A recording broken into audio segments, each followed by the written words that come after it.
श्री अमृतवल्ली नायिका समेत श्री हरितवारण परब्रह्मणे नमः। अस्मद्गुरुभ्यो नमः। अस्मत्सर्वगुरुभ्यो नमः। श्रीमते रामानुजाय नमः। श्रीमद्दासरथे महागुरवे नमः। नीलातुङ्गस्तनगिरितटे शुद्धमुद्बोध्य कृष्णं पाराद्यं स्वं श्रुतिसरसिरसिद्धमध्यापयन्ति सोच्छिष्टायां सृजिनिगलितं या बलाकृतमुक्ते गोदादस्यै नम इदमिदं भूय एवास्तु भूयः अन्नवयल पुதுவை ஆண்டாள் அரங்கற்கு பன்னு திருப்பாவை பல்பதியம் இன்னிசையால் பாடிக் கொடுத்தாள் நற்பாமாலை பூமாலை சூடிக் கொடுத்தாளை சொல்லு சூடிக் கொடுத்த சுடற்கொடியே தொல்பாவை பாடியருளவல்ல பல்வலையாய் நாடினி வேங்கடவர்க்கு என்ன விதி என்ற இம்மாற்றம் நாம் கடவா வண்ணமே நல்கு. ஆண்டாள் திருவடியிலே சரணம். நல்லா ஆண்டாள் கேள்விருக்கா அன்றைக்கி கூட்டத்தில் கோஷ்டியில் சின்ன எல்லே இளங்கிலேயே அது மாதிரி. இன்றைய பாசுரம் கூடாரை வெல்லும் சீர்கோவிந்தான்ற பாசுரம். இதை வேறு விதமாகவும் பெரியவா சொல்லுவா, கூடாரை வெல்லம் அப்படின்வா. ரெண்டுத்துக்கும் ரெண்டு சிறப்பு இருக்குது. என்ன கூடாரை வெல்லும்னா என்ன, கூடாரை வெல்லம்னா என்ன, இது ரெண்டுத்துக்கும் உண்டான சிறப்பு பார்க்கலாம். கூடாரை வெல்லும் சீர்கோவிந்தா இந்த பாசுரத்துக்கு முன்னாடி என்ன சொல்கிறா, மாலே மணிவண்ணான்னு ஒரு பாசுரம். இந்த பாசுரத்தில் என்ன சொல்கிறேன், மாலே அப்படின்னு மாலா இருக்கக்கூடியவன் அப்படின்றா. முதல்லேருந்து பார்த்தோன்னா முதல் 5 பாசுரங்களாலே 5 நிலைகளை சொல்கிறா. அப்புறம் 10 பாசுரங்களாலே 10 பெண் பிள்ளைகளை எழுப்புறா. அப்புறம் ஒரு 5 பாசுரங்களாலே 5 ஆத்து மனுஷாலை எழுப்புறா. அதுக்கப்புறம் ஒரு 3 பாசுரங்களாலே தாயாரை எழுப்புறா. அதுக்கப்புறம் ஒரு 5 பாசுரங்களாலே பெருமாளை எழுப்புறா, துதிக்கிறா. துதிச்சு முடிச்சதுக்கப்புறம் நம்ம இவங்ககிட்ட பறை என்னும் வாத்தியங்கள் வாங்கிட்டு நோம்பு நோக்கிறா. நோம்பு முடிஞ்செடுத்து நேதியோட நோம்பு முடிஞ்செடுத்துன்ற கணக்கு. அந்த நோம்பு முடிஞ்சு இனிமேல் நாம் என்ன பண்ண போகிறோம் அப்படின்னா, இந்த ஸ்கூல் பசங்களாம் என்ன பண்ணணும்னு பார்த்தோன்னே எக்ஸாம் முடிஞ்ச உடனே என்ன பண்ணுவா, எகிரி குதிப்பா. ரிசல்ட் வராது. சில பேருக்கு என்ன தோணுன்னா, எக்ஸாம் முடிஞ்சு ஒரு மாதம் கழிச்சு தான் ரிசல்ட் வரும். அந்த ஒரு மாதம் கொஞ்சம் மனசுக்கு சஞ்சலமாக இருந்துட்டு இருக்கும். பாஸ் ஆகிடுவோமா, பாஸ் ஆக மாட்டோமா, நமக்கு 80 மார்க் வருமா, 90 மார்க் வருமா, இதெல்லாம் எப்போ வரும்னா டிலே பண்ணும்போது தான் வரும் இல்லையா. இப்போ எக்ஸாம் எழுதி ரிசல்ட் வரதுக்கு இவ்வளோ நாள் ஆகும், இவ்வளோ நாள் வெயிட் பண்ணணுன்னா தான் இந்த கஷ்டம். 80 மார்க் இருக்கிற விசேஷம் என்னன்னா மாலே அப்படின்னா, நாம் சரணாகதின்னு சொன்ன அந்த க்ஷணம் மாத்திரத்தில் நமக்கு என்ன பண்ணால் அந்த வாத்சல்யத்தை காட்டுறான். இந்த வாத்சல்யம்னா என்ன, மாலே அப்படின்னா வாத்சல்யம் உள்ளவனே அப்படின்னா. இந்த வாத்சல்யம்னா என்ன அப்படின்னா, ஒரு பசுவுக்கு கண்ணுக்குட்டிக்கு மேல் இருக்கக்கூடியது வாத்சல்யம். ஒரு அம்மாவுக்கு குழந்தை மேல் இருக்கக்கூடியது வாத்சல்யம். இப்போ யார் அவன், பிதா, நாம் அவனுடைய குழந்தைகள் அப்படின்னு இருக்கோம் இல்லையா. அப்போ என்னன்னா அவன் நமக்கு காட்டக்கூடியது வாத்சல்யம், என்ன அனுகிரகம். அந்த அனுகிரகம் பண்ணுறான். அதனால் அவனுக்கு மாலேன்னு பேர் பார்த்தோம் இல்லையா. அப்படிப்பட்ட மாலே மார்கழி நீராடுவான்னு சொல்லி இந்த பாசுரத்தில் என்ன போன பாசுரத்தில் மாலே மணிவண்ணா மார்கழி நீராடுவான்னு சொல்லி என்ன பண்ணா, நீ எனக்கு போல்வன சங்கங்கள் என்ன பாஞ்சஜன்யம் போல் பல சங்கங்கள் எல்லாத்தையும் என்கிட்ட கொடுன்னு கேட்டால், இவரும் என்ன பண்ணார்னா பாஞ்சஜன்யத்தையும் கையில் கொடுத்தார், போல்வன சங்கங்களையும் கையில் கொடுத்தார். அப்புறம் பெரும் பறை அதுவும் கையில் கொடுத்துட்டார். அதுக்கப்புறம் என்ன பண்ணார்னா பல்லாண்டிசைப்பாரே என்னன்னா நம்மாழ்வாரும் பெரிய ஆழ்வாரும் கூட அனுப்பிச்சுட்டா கோஷ்டிக்கு. அப்புறம் கோல விளக்கே அப்படின்னா யாருன்னா மாட்டு பொண்ணு, ஆற்று மாட்டு பொண்ணுக்கு குலவிளக்குன்னு பேர். கோலவிளக்கே குலவிளக்கே ஏன்னா இவள் நம்மளுடைய இந்த வம்சத்தை விருத்தி செய்யக்கூடியவள் இல்லையா. மாட்டு பொண்ணு இருந்தால் தான் நடக்கும். அந்த மாட்டு பொண்ணு ஆற்றுக்கு வந்தால் தான் ஆற்றுக்கு விளக்கேற்ற பொண்ணு வரல இன்னும் அப்படின்வா. ஏன்னா ஆற்றுக்கு விளக்கேற்ற பொண்ணு வந்தால் எல்லாம் சரியாக போயிடும். எல்லாமே என்ன சொல்ல, ஆற்றுக்கு விளக்கேற்ற பொண்ணு வந்தால் ஆற்றுக்கு விளக்கு. ஏன்னா இவர் குடும்பத்தினுடைய குத்து விளக்கு. அப்படிப்பட்ட குத்து விளக்கையும் கொடுத்துட்டான். இந்தப்பா நப்பினை பெறாட்டியும் கூட்டிகிட்டு போ, இன்னும் தொந்தரவே பண்ணாத, நான் தூங்கிட்டு இருக்கேன், நீ எல்லாம் முடிச்சுட்டு வா, அதுக்கப்புறம் பார்த்துக்கலாம் அப்படின்னு. சில பேர் போய் எழுப்பண்ணோன்னா எழுப்பும்போது நான் ஏதோ ஒன்று எடுத்துக்கோ, போ இவன் என்ன வேணுமோ எடுத்துன்னு போ அப்படின்னு வாரு. அது போல் என்ன பண்ண எடுத்துன்னு போ, தாயாரையும் கூட்டின்னு போ அப்படின்ட்டா. அப்படியாண்ணா தாயாரையும் அனுப்பி வைத்தான் குத்து விளக்காக. கொடியே விதானமே, கொடின்னு சொல்லக்கூடிய கருடாழ்வாரையும் அமிச்சான். அவர் விதானம் அது என்ன, ஆதிசேஷன் மேலே இருக்கக்கூடிய அது எப்படி கிருஷ்ணனை காத்தானோ அதுபோல் இவர் கோஷ்டியும் காக்கணும்னு சொல்லி ஆதிசேஷனையும் அனுப்பிச்சி விட்டான். இவள் எல்லாத்தையும் கூட்டிகிட்டு இந்த கோஷ்டியோடு சேர்ந்து இவள் சென்று அவளுடைய விரதத்தை அனுஷ்டானம் பண்ணி விரதத்தை முடித்தாள் அப்படின்னு பார்த்தோம் நேற்று வரைக்கும். இன்றைக்கி என்ன பண்ணுறா அப்படின்னா, இன்றைக்கி கூடாரை வெல்லும் சீர்கோவிந்தா அப்படின்னா ஒன்று. இன்றைக்கி நாங்கள் என்ன பண்ண போகிறோன்னா, பெருமானே நீ சொன்ன மாதிரி எல்லாம் பண்ணிட்டோம், இதுக்கப்புறம் நாங்கள் சந்தோஷமாக இருக்க போகிறோம். அப்போ இத்தனை நாள் வருத்தப்பட்டாளா அப்படின்னா இல்லை, இது மகிழ்ச்சி வெள்ளம். எதனாலனா விரதத்தை நம்மக்கிட்ட இருக்கிற ஒரு கடமையை முடிச்சிட்டோன்னா நமக்கு அவ்வளோ சந்தோஷமாக இருக்கும். சில பேர் இருப்பா, உடம்பு சரி இருக்காது, எங்கேயோ வெளில போய்ட்டு வருவா, ஆற்றுல கொஞ்சம் காரியம் இருக்கும், காரியத்தை பண்ணிட்டு போய் படுத்துட்டுவா. என்னென்னா ஒரு காரியம் முடிஞ்சிருச்சுன்னா அது ஒரு திருப்தி, படுத்துட்டோன்னா நிம்மதியாக படுத்துக்கலாம். இல்லை காரியம் முடியாமல் போய் படுத்துட்டோன்னா அந்த காரியம் இருக்கே தூக்கமும் வராது இல்லையா. அப்போ ஒரு காரியத்தை முடிச்சதுக்கப்புறம் என்ன ஏற்படுறதுன்னா நிம்மதி ஏற்படுறது. அந்த நிம்மதி தான் இந்த இடத்துல இல்லைன்னா கொண்டாடுறா அப்படின்னு இருக்குது. இந்த கொண்டாட்டத்துக்கு பல விசேஷங்கள் உண்டு. அப்படி எப்படி கொண்டாடுறான்னு பார்க்குறோம். கூடாரை வெல்லும் சீர்கோவிந்தா அப்படின்னா கூடாரை அப்படின்னா இந்த இடத்துல கூடாரை அப்படின்னா என்னென்னா நம்ம எதிரிகளை அப்படின்னு அர்த்தம். எதிரிகளை வெல்லக்கூடியவன் யாருன்னா சீர்கோவிந்தன் அப்படின்னு பேர். இந்த கூடாரைன்றது பல விதங்கள் இருக்குது. நம்ம சாதாரணமாக நம்ம சண்டை எதிரி அப்படின்னா அது கூடாரை, அது ஒன்று சொல்லலாம். இல்லை இந்த கூடாரைன்றதுலேயே 4 வகைப்படும்ன்றா. அது என்ன 4 வகைப்படும் அப்படின்னா, எம்பெருமான தெரியாதவ சில பேர் இருப்பா. எம்பெருமானே தெரியாது, லோகத்தில் நிறைய பேர் இருக்கா. எம்பெருமானே தெரியாது. ஓ பெருமாளா, பெருமாள் அவன் தான் பரம்பொருளா, அப்படியா அப்படின்னு தெரியாது. ரெண்டாவதுன்னா பெருமாளை தெரியும், இருந்தாலும் ஒரு பயம். பா விசிஷ்டாத்வைத்தம்பா ரொம்ப பெரியது, நம்மளால் முடியுமோ முடியாதோ, அது ரொம்ப ஆச்சாரன்றா, அனுஷ்டானன்றா, பெருமாள்ன்றா, பக்தின்றா, பிரபத்தின்றா, சரணாகதின்றா, அதெல்லாம் நம்மளால் முடியுமோ முடியாதோன்ற பயம் சில பேருக்கும். பெருமாள் தெரியும், இதனால் பயம். சரி பயம் இல்லை, ஆனால் குழப்பம். இது என்ன சம்பிரதாயம், இது எப்படி இருக்குது, நம்ம எங்கே போனோம், உள்ளே வந்து பார்த்தா குழப்பமாக இருக்கே, அது இருக்கும். அதுவும் இல்லை அப்படின்னா எனக்கு எல்லாம் தெரியும், இந்த பெருமாள் தான் பெருமாள். நிறைய பேர் இந்த மாதிரி தான் நிறைய பேர் இருக்கா. முன்னாடி சொன்ன 3 பேர் ரொம்ப கம்மி, நடுவில் 2 பேர் ரொம்ப கம்மி. அது முதல்ல இருக்குது கொஞ்சம். இங்கே நிறைய பேர் யாருன்னா இங்கே 4வது தான் இருக்கா. யாருன்னா ஏன்னா பெருமாள் தெரியும், எல்லாமே தெரியும். பெருமாள் தான் பரம்பொருள், பெருமாள் தான் நமக்கு மோட்சம் கொடுக்குருவான். அந்த மோட்சம் அவங்ககிட்ட போனால் தான் அவன் கொடுப்பான். எல்லாம் தெரியும், நமக்கு அடுத்த ஜென்மா கிடையாது, எல்லாமே தெரியும். ஆனால் அதை ஏற்காதவர்கள் எம்பெருமானே நான் ஏற்றுக்க, எல்லாம் தெரியும் இருந்தாலும் நான் ஏற்றுக்க மாட்டேன், எனக்கு என்னுடைய தெய்வம் இருக்குது. ஓடி ஓடி பல பிறப்பும் பிறந்து என்ன பண்ணுறோம், எம்பெருமானை அறிவியறதுக்காக என்ன பண்ணுறோம், ஒரு மானிட பிறப்பாக பிறந்து அந்த மானிட பிறப்பிலையும் எம்பெருமான் இவன் தான் தெரிஞ்சுட்டு, அது தெரிஞ்சின்றதுக்கப்புறம் அதை நம்ம அனுஷ்டானம் பண்ணி அவன் இடத்துல சரணாகதி பண்ணிவிட்டு அதுக்கப்புறம் மோட்சம் போகிறதுன்னு இருக்கே, அரிது அரிது அரிது. அதான் அரிது அரிது மானிடனாய் பிறப்பது. அது ஏன்னா எத்தனை லட்சம் ஜென்மங்கள் எடுத்தால் தான் ஒரு மனுஷனாக பிறக்கணும். அப்படி பிறந்தாலும் இதுதான் நற்கதின்னு தெரிஞ்சுட்டு வர்றது பார்த்தீங்களா, அது கஷ்டம். அப்படி அந்த நற்கதி தெரிஞ்சால் கூட அதுக்குள்ளே நாம் வரணும்னு நினைக்கிறது முடியாது. ஏன்னா இந்த உடம்பில் இருக்கக்கூடிய சில விஷயங்கள் வந்து இந்த இந்திரியங்கள் நம்மளை போகக்கூடாது, அது பக்கம் பெருமாள் பக்கம் போகக்கூடாது. நம்ம கோவிலுக்கு வருவா ஒத்தி, அவர் ரெகுலராக என்கிட்ட கேட்பாள், பேசிட்டுப்பா சொல்லுவாள், எங்கள் ஆத்துக்காரர் வந்து இது மாதிரி எந்த கோயிலுக்கும் போக மாட்டார், அவர் வைஷ்ணவராக தான் இருக்கார், சிவன் கோயிலுக்கு பிள்ளையார் கோயிலுக்கு எங்கேயும் போக மாட்டார். கேட்டால் அவர் நிறைய சொல்லுவார். அந்த சொல்கிறதெல்லாம் கூட எனக்கு புரியுறது, அவர் சொல்கிறது எல்லாம் எனக்கு நல்லா புரியுறது. ஆனால் நான் மற்ற கோயிலுக்கும் போயிட்டுருக்கேன், என்னால் அது போகாமல் இருக்க முடியல. அதுக்கு என்ன பண்ணணும், எனக்கு ஒன்றும் புரியல. இவர் கேட்டது எனக்கு ஒன்றும் புரியல, இது என்ன பண்ணுறது எனக்கு புரியல. எனக்கு தெரியுறது, அவர் சொல்கிறது எல்லாமே எனக்கு புரியுறது, எங்கள் ஆத்துக்காரர் சொல்கிறது எல்லாமே புரியுது. இருந்தாலும் எனக்கு என்னமோ தெரியல, அதில் ஒரு நாட்டம் இன்னும் ஃபுல்லாக வரல. அது என்னமோ பண்ணலாம், அதுக்கு பிராப்தம்னு ஒன்று வேணும். அந்த பிராப்தம் தான் எம்பெருமான் கொடுக்கணும். அந்த பிராப்தத்துக்கு என்ன பண்ணணும்னா அதுக்கு வேண்டிக்கணும். அதான் சொன்னேன், நாம சங்கீர்த்தனை பண்ணால் என்ன வரும்னா மோட்சத்தை கொடுக்கும் அப்படின்னா. இப்போ நீங்கள் நான் நாம சங்கீர்த்தனை பண்ணிட்டா நாளைக்கு அதால் மோட்சம் போகலாமன்னா அப்படி இல்லை. இந்த நாம சங்கீர்த்தனை என்ன பண்ணணும்னா மோட்சத்தை வரைக்கும் கொண்டு போய் விடும். மோட்ச சாதனமாக இருக்கக்கூடியது எம்பெருமான். என்ன அப்படின்னா எம்பெருமான்றவன் உபாயமும் அவனே உபேயும் அவனே. என்ன உபாயம் யாருன்னா அவன் தான் நமக்கு மோட்சத்தை கொடுக்கக்கூடிய உபாயம், ஆனால் நமக்கு ஹெல்ப் பண்ணக்கூடியவன். உபேயம்னா என்னதுன்னா அவன்கிட்ட போகிறதுக்கு எப்படி போகணும் அப்படின்னா அதுக்கும் அவன் தான். எப்படின்னா அவனுடைய நாம சங்கீர்த்தனை தான் நம்ம கொண்டு போகும் இல்லையா. இப்போ நம்ம என்ன பண்ணுறோம், ஒரு பெரிய கஷ்டத்தில் இருக்கும், கையில் ₹1 இல்லை, சொந்தக்கார யாரோ இல்லை நண்பன் யாரோ நல்ல பணக்காரனாக இருக்கான், அவன் பாம்பேயில் இருக்கான் இல்லை அமெரிக்காவில் இருக்கான், இங்கே நம்மக்கிட்ட ஒன்றுமே இல்லை இல்லையா.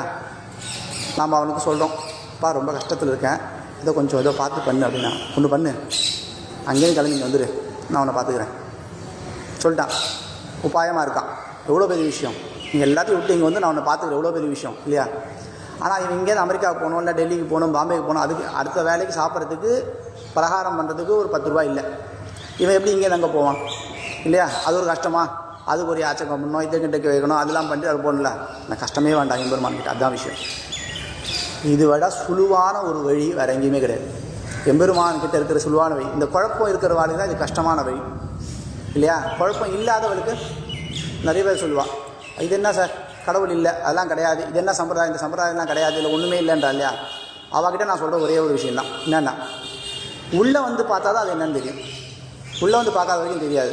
இப்போது நான் சொல்கிறேன், பச்சை கலரில் ஒரு திரவம் இருக்குது, சிகப்பு கலர் ஒரு திரவம் இருக்குது, இது ரெண்டுத்தையும் சேர்த்தா புகையாக மாறி ஆவியாகி நேராக மேலே போய் இந்த எல்லா இடத்துலையும் நல்லா வாசனை வரும்ன்ற. என்னப்பா உளர்ற அப்படி தான் சொல்லுவோம். எப்போ அந்த கெமிக்கல் பற்றி நமக்கு தெரியாது, கெமிஸ்ட்ரி பற்றி நமக்கு தெரியாது இல்லையா? அப்போ என்ன பண்ணுவான், பைத்தியக்காரன் அப்படின்வான்.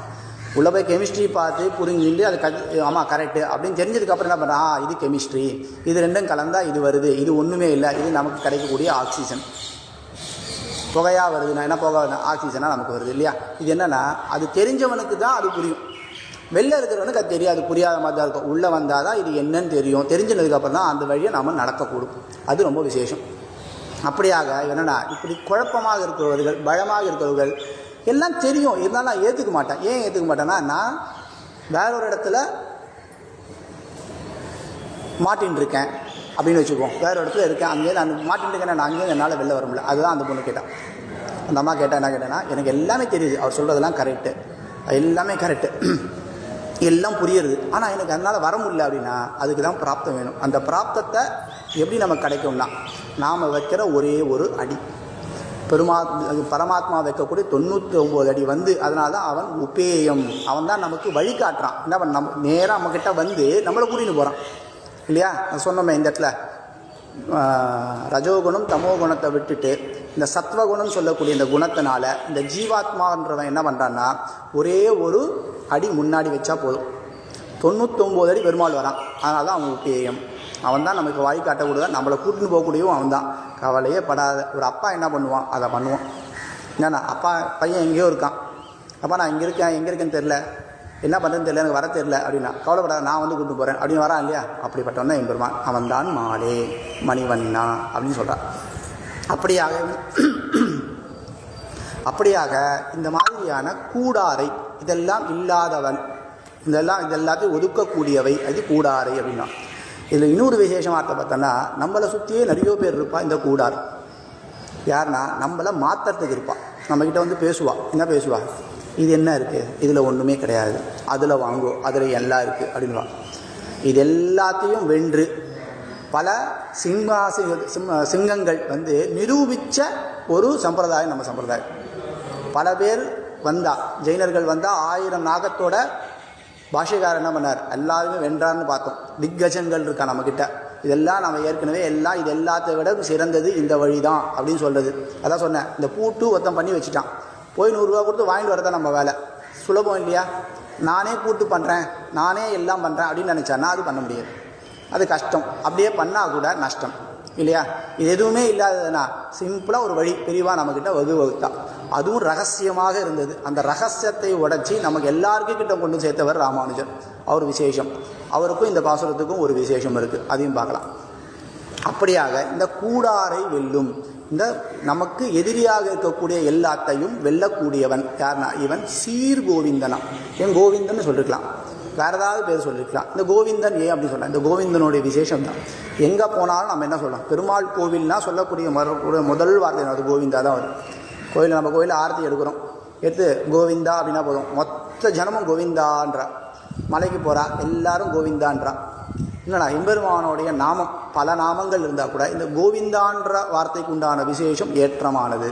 அதனால் சொல்கிறான், 3 எழுத்தென்னும் எழுத்தால் சத்திரபந்து மோட்சத்தை அடைந்தான். அது இந்த கோவிந்த நாமம். இந்த கோவிந்த நாமன்றது அவ்வளோ விசேஷம். அதுவும் சீர் கோவிந்தா அப்படின்னா, நீ சாதாரண கோவிந்தனா, சீர்மையாக இருக்கக்கூடியவன் அப்படின்னு, அவனை நான் வேண்டுகிறேன் அப்படின்றா. கூடாரை வெல்லும் சீர்கோவிந்தா உந்தன்னை பாடி பறை கொண்டு யாம் பெரும் சன்மானம். உந்தன்னை பாடி, இதுதான் மொத்த திருவாய்மொழி. திருவாய்மொழி கூட இருக்குது, திருவாய்மொழி திருப்பாவை எல்லாத்துக்குமே பேஸ். ஒரு முக்கியமான விஷயம் என்ன அப்படின்னா இதுதான். இதைத்தான் சொல்கிறதுக்கு ஆண்டாள் நமக்கு வந்தால், உந்தன்னை பாடி பறை கொண்டு உன்னை நாம சங்கீர்த்தனம் செய்து நாங்கள் பறை என்னும் வாத்தியத்தை கொண்டு. நேற்றுக்கு என்ன கொடுத்தான் பெருமாள், 6 விஷயங்கள் கொடுத்தான்னு பார்த்தோம்ல, அதில் முக்கியமானது பறைன்றா. ஏன் முக்கியமானது பறைன்னா, இதுதான் நம்ம ஒலிக்கக்கூடியது, நம்மளை ஜொலிக்கக்கூடியது இல்லையா? இந்த பறை ஒலிக்கக்கூடியது, அந்த பறை நம்மளை ஜொலிக்கக்கூடியது. இந்த பறை நல்லா ஒலிக்கும், சத்தம் கொடுக்கக்கூடியது. அந்த பறை என்ன பண்ணுன்னா மோட்சம், நமக்கு நம்மளை ஜொலிக்க வைக்கக்கூடியது, நமக்கு முக்தமான ஒரு இடத்த கொடுக்கக்கூடியது. அப்படிப்பட்ட பறை அது விசேஷம். அதனால் சொல்கிறார், பறை என்னும் வாத்தியங்களை கொண்டு நாங்கள் என்ன பண்ணோம், உன்னை நாமாக்களை சொன்னோம். பாசுரம் எப்படி வருது, உந்தன்னை பாடி பறை கொண்டு. பறை கொண்டு உந்தன்னை பாடி. இந்த பறத்தை வாங்கிட்டு நாங்கள் என்ன பண்ணோம், இந்த பறன்னு சொல்லக்கூட வாத்தியங்களை வாங்கி நம்ம உன்னை பாடி பறை கொண்டோம், பாடினோம், உன்னை துதித்தோம். துதித்து என்ன பண்ணோம்னா யாம் பெரும் சன்மானம். இப்போ என்ன பண்ணிட்டான்னா, இப்போ மொத்த பாசுரத்தில் என்ன சொல்லிட்டு இருக்கா, நின்னலே வாய் நேர்ந்தாய், நீ கொடுக்குறேன்னு சொன்னேன், கொடுக்க மாட்டேன்றா. இவன் கொடுத்துட்டான். அடுத்து என்னன்னா, அது வர்ற க்ஷணம் மட்டும்தான் வெயிட் பண்ணியிருந்தான். வந்த உடனே நம்ம நேராக நோன்பு, ஏன்னா அந்த டைம் இல்லை, 4:45 5:15 ஆகிடுது, 6 மணிக்கு அஸ்தமிக்க போகிறது. அதுக்குள்ளே போய் குடிச்சு எல்லாம் பண்ணணும். கிளம்பினா கெடுகெடுன்னு போனால், நீராட்டம் பண்ணால், இந்த விரதம் பண்ணி முடிச்சதுக்கப்புறம் என்ன பண்ணான்னா, எம்பெருமான இடத்துல சரணாகதி பண்ணி முடிச்சதுக்கப்புறம் அடுத்த செகண்டு நமக்கு ரிசல்ட். சொன்னோம் இல்லையா, 1 மாதம் 1.5 மாதம் இருந்தால் தான் ரிசல்ட் நமக்கு பாதகமாக இருக்கும்.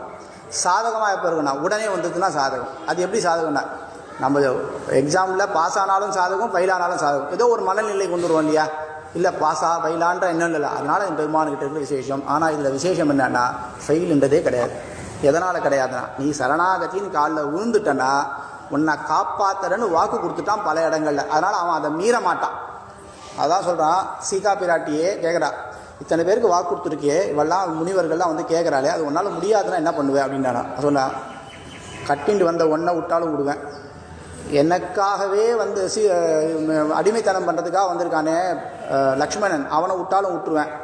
ஆனால் சரணாகத்தின்னு சொல்லி என் காலில் வந்து ஊண்டான்னா அவனா ஒரு காலம் நான் அவனை விடமாட்டேன்றது பெருமாள் கொடுக்குற வாக்கு.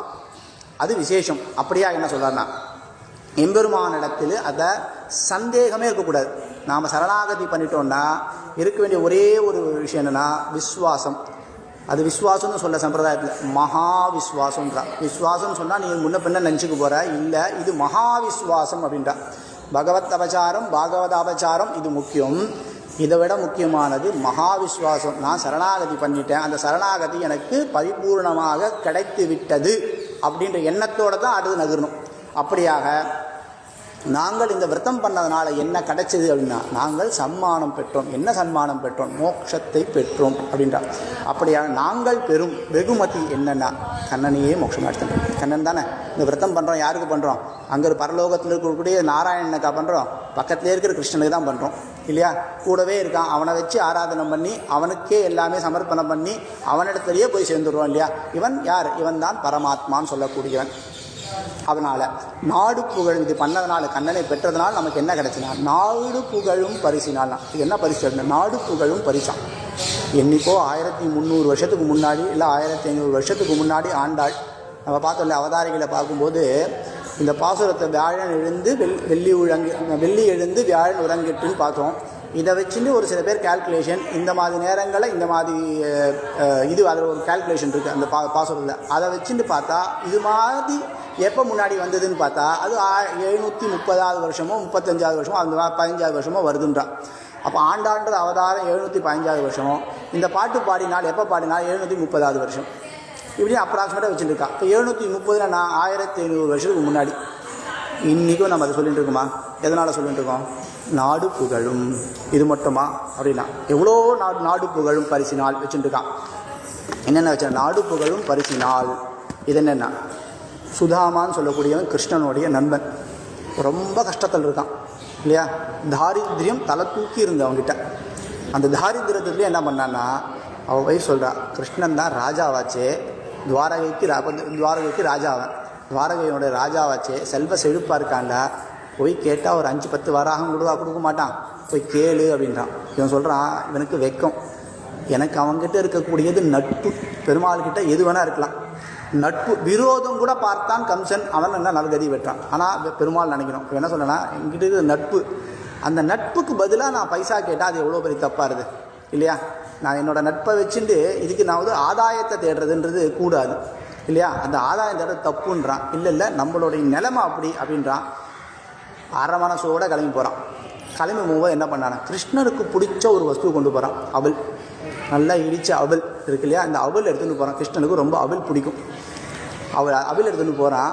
இதில் விசேஷம் என்னென்னா, அவல் எடுத்து கொண்டு போய் பார்க்குறான். அப்போ அந்த சத்யபாமா அந்த கதை நடக்கிறது. அதுக்கப்புறம் என்னென்னா, இவனுக்கு கிருஷ்ணர் வந்து இவனுக்கு பணிவிடை பண்ணுறான். ஏன்னா சுதாமான்றவர் பெரியவர், கிருஷ்ணர் சின்னவர். அதை வச்சுன்னு பணிவிடைகள்லாம் பண்ணி காலில் அலம்பி எல்லாம் பண்ணி நட்பு இருந்தால் அந்த ஒரு இது உண்டு. பண்ணிவிட்டு என்ன வேணும்னு கேட்குறா. ஒன்றும் இல்லை, உன்னை பார்த்துட்டு போகலான்னு வந்தேன். அப்படின்னா சரி ஏந்துக்கிறான். ஏந்துக்கும்போது இல்லை உனக்கு பிடிச்ச அவல் கொண்டு வந்திருக்கேன்னு கொடுக்குறான். அந்த அவல் ஒரு ஒரு தாரித்யம் என்ன இருக்கும், ஒரு பிடி அவல், ஒரே ஒரு பிடி அவல்.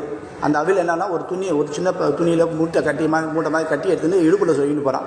முதுகில் சொருகின்னு போனால் பெருசுன்னு அர்த்தம், இடுப்பில் சொருகின்னு போனால் சின்னதுன்னு அர்த்தம். அப்போ சின்னதாக இடுப்பில் சொருகிட்டு போகிறான். போயிட்டு இந்தா அப்படின்னு எடுத்து கொடுக்குறான். அந்த குழந்தைய பார்த்தோமே, அந்த ஏகாதசி விரதம் குழந்தை, அதைத்தான் இவனும் பண்ணான். இதைத்தான் அந்த குழந்தை பண்ணிது. என்ன பண்ணிதுன்னா அன்போடு கொடுக்கக்கூடிய ஒரு சின்ன அவல், அதை எடுத்து சாப்பிட்றான், சந்தோஷப்படுறான். எதுனா அவன் தான் சொன்னேன், விதுனர் கொடுக்குறாரு. என்ன கொடுக்குறாரு? வாழைப்பத்தை கீழே போட்டு தோலை கொடுக்குறாரு. தோலை சாப்பிட்டார் இல்லையா? அவனுக்கு சாப்பிட்றது முக்கியம் இல்லை. அவனுக்கு பசி இருக்கா, தூக்கம் இருக்கா, எதுவுமே கிடையாது. அவன் தூங்கினா என்ன சொல்கிறான்? பைய துயின்ற பரமானடி பாடி. என்ன நல்ல யோக நிதிரையில் இருக்கக்கூடிய அவனுக்கு தூக்கம் கிடையாது இல்லையா?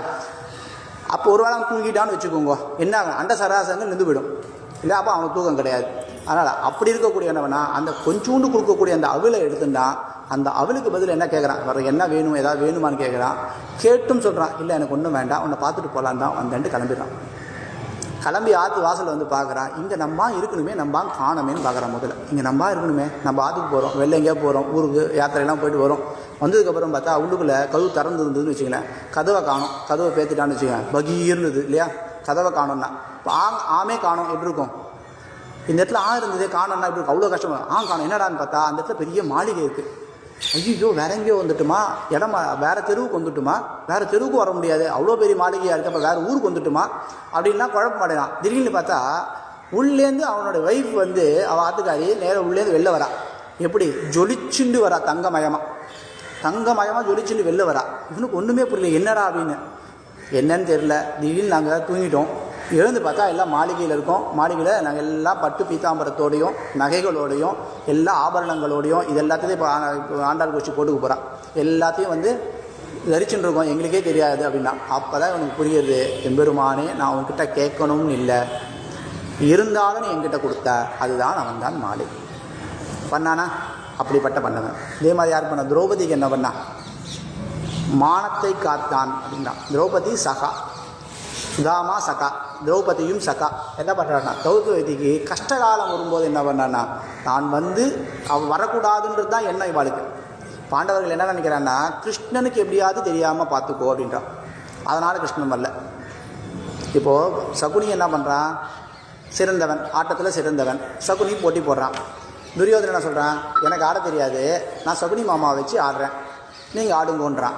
இவன் புத்திசாலி என்ன பண்ணிருக்கணும்? எனக்கும் ஆட தெரியாது, நான் கிருஷ்ணனை வச்சு ஆடுறேன் அப்படின்னு தானே வச்சுக்கலேன். போரே இல்லாமல் முடிஞ்சு போயிருக்கும். இவன் ஜெயிச்சுருப்பா, ராஜ்யம் எடுத்து வந்திருப்பா இல்லையா?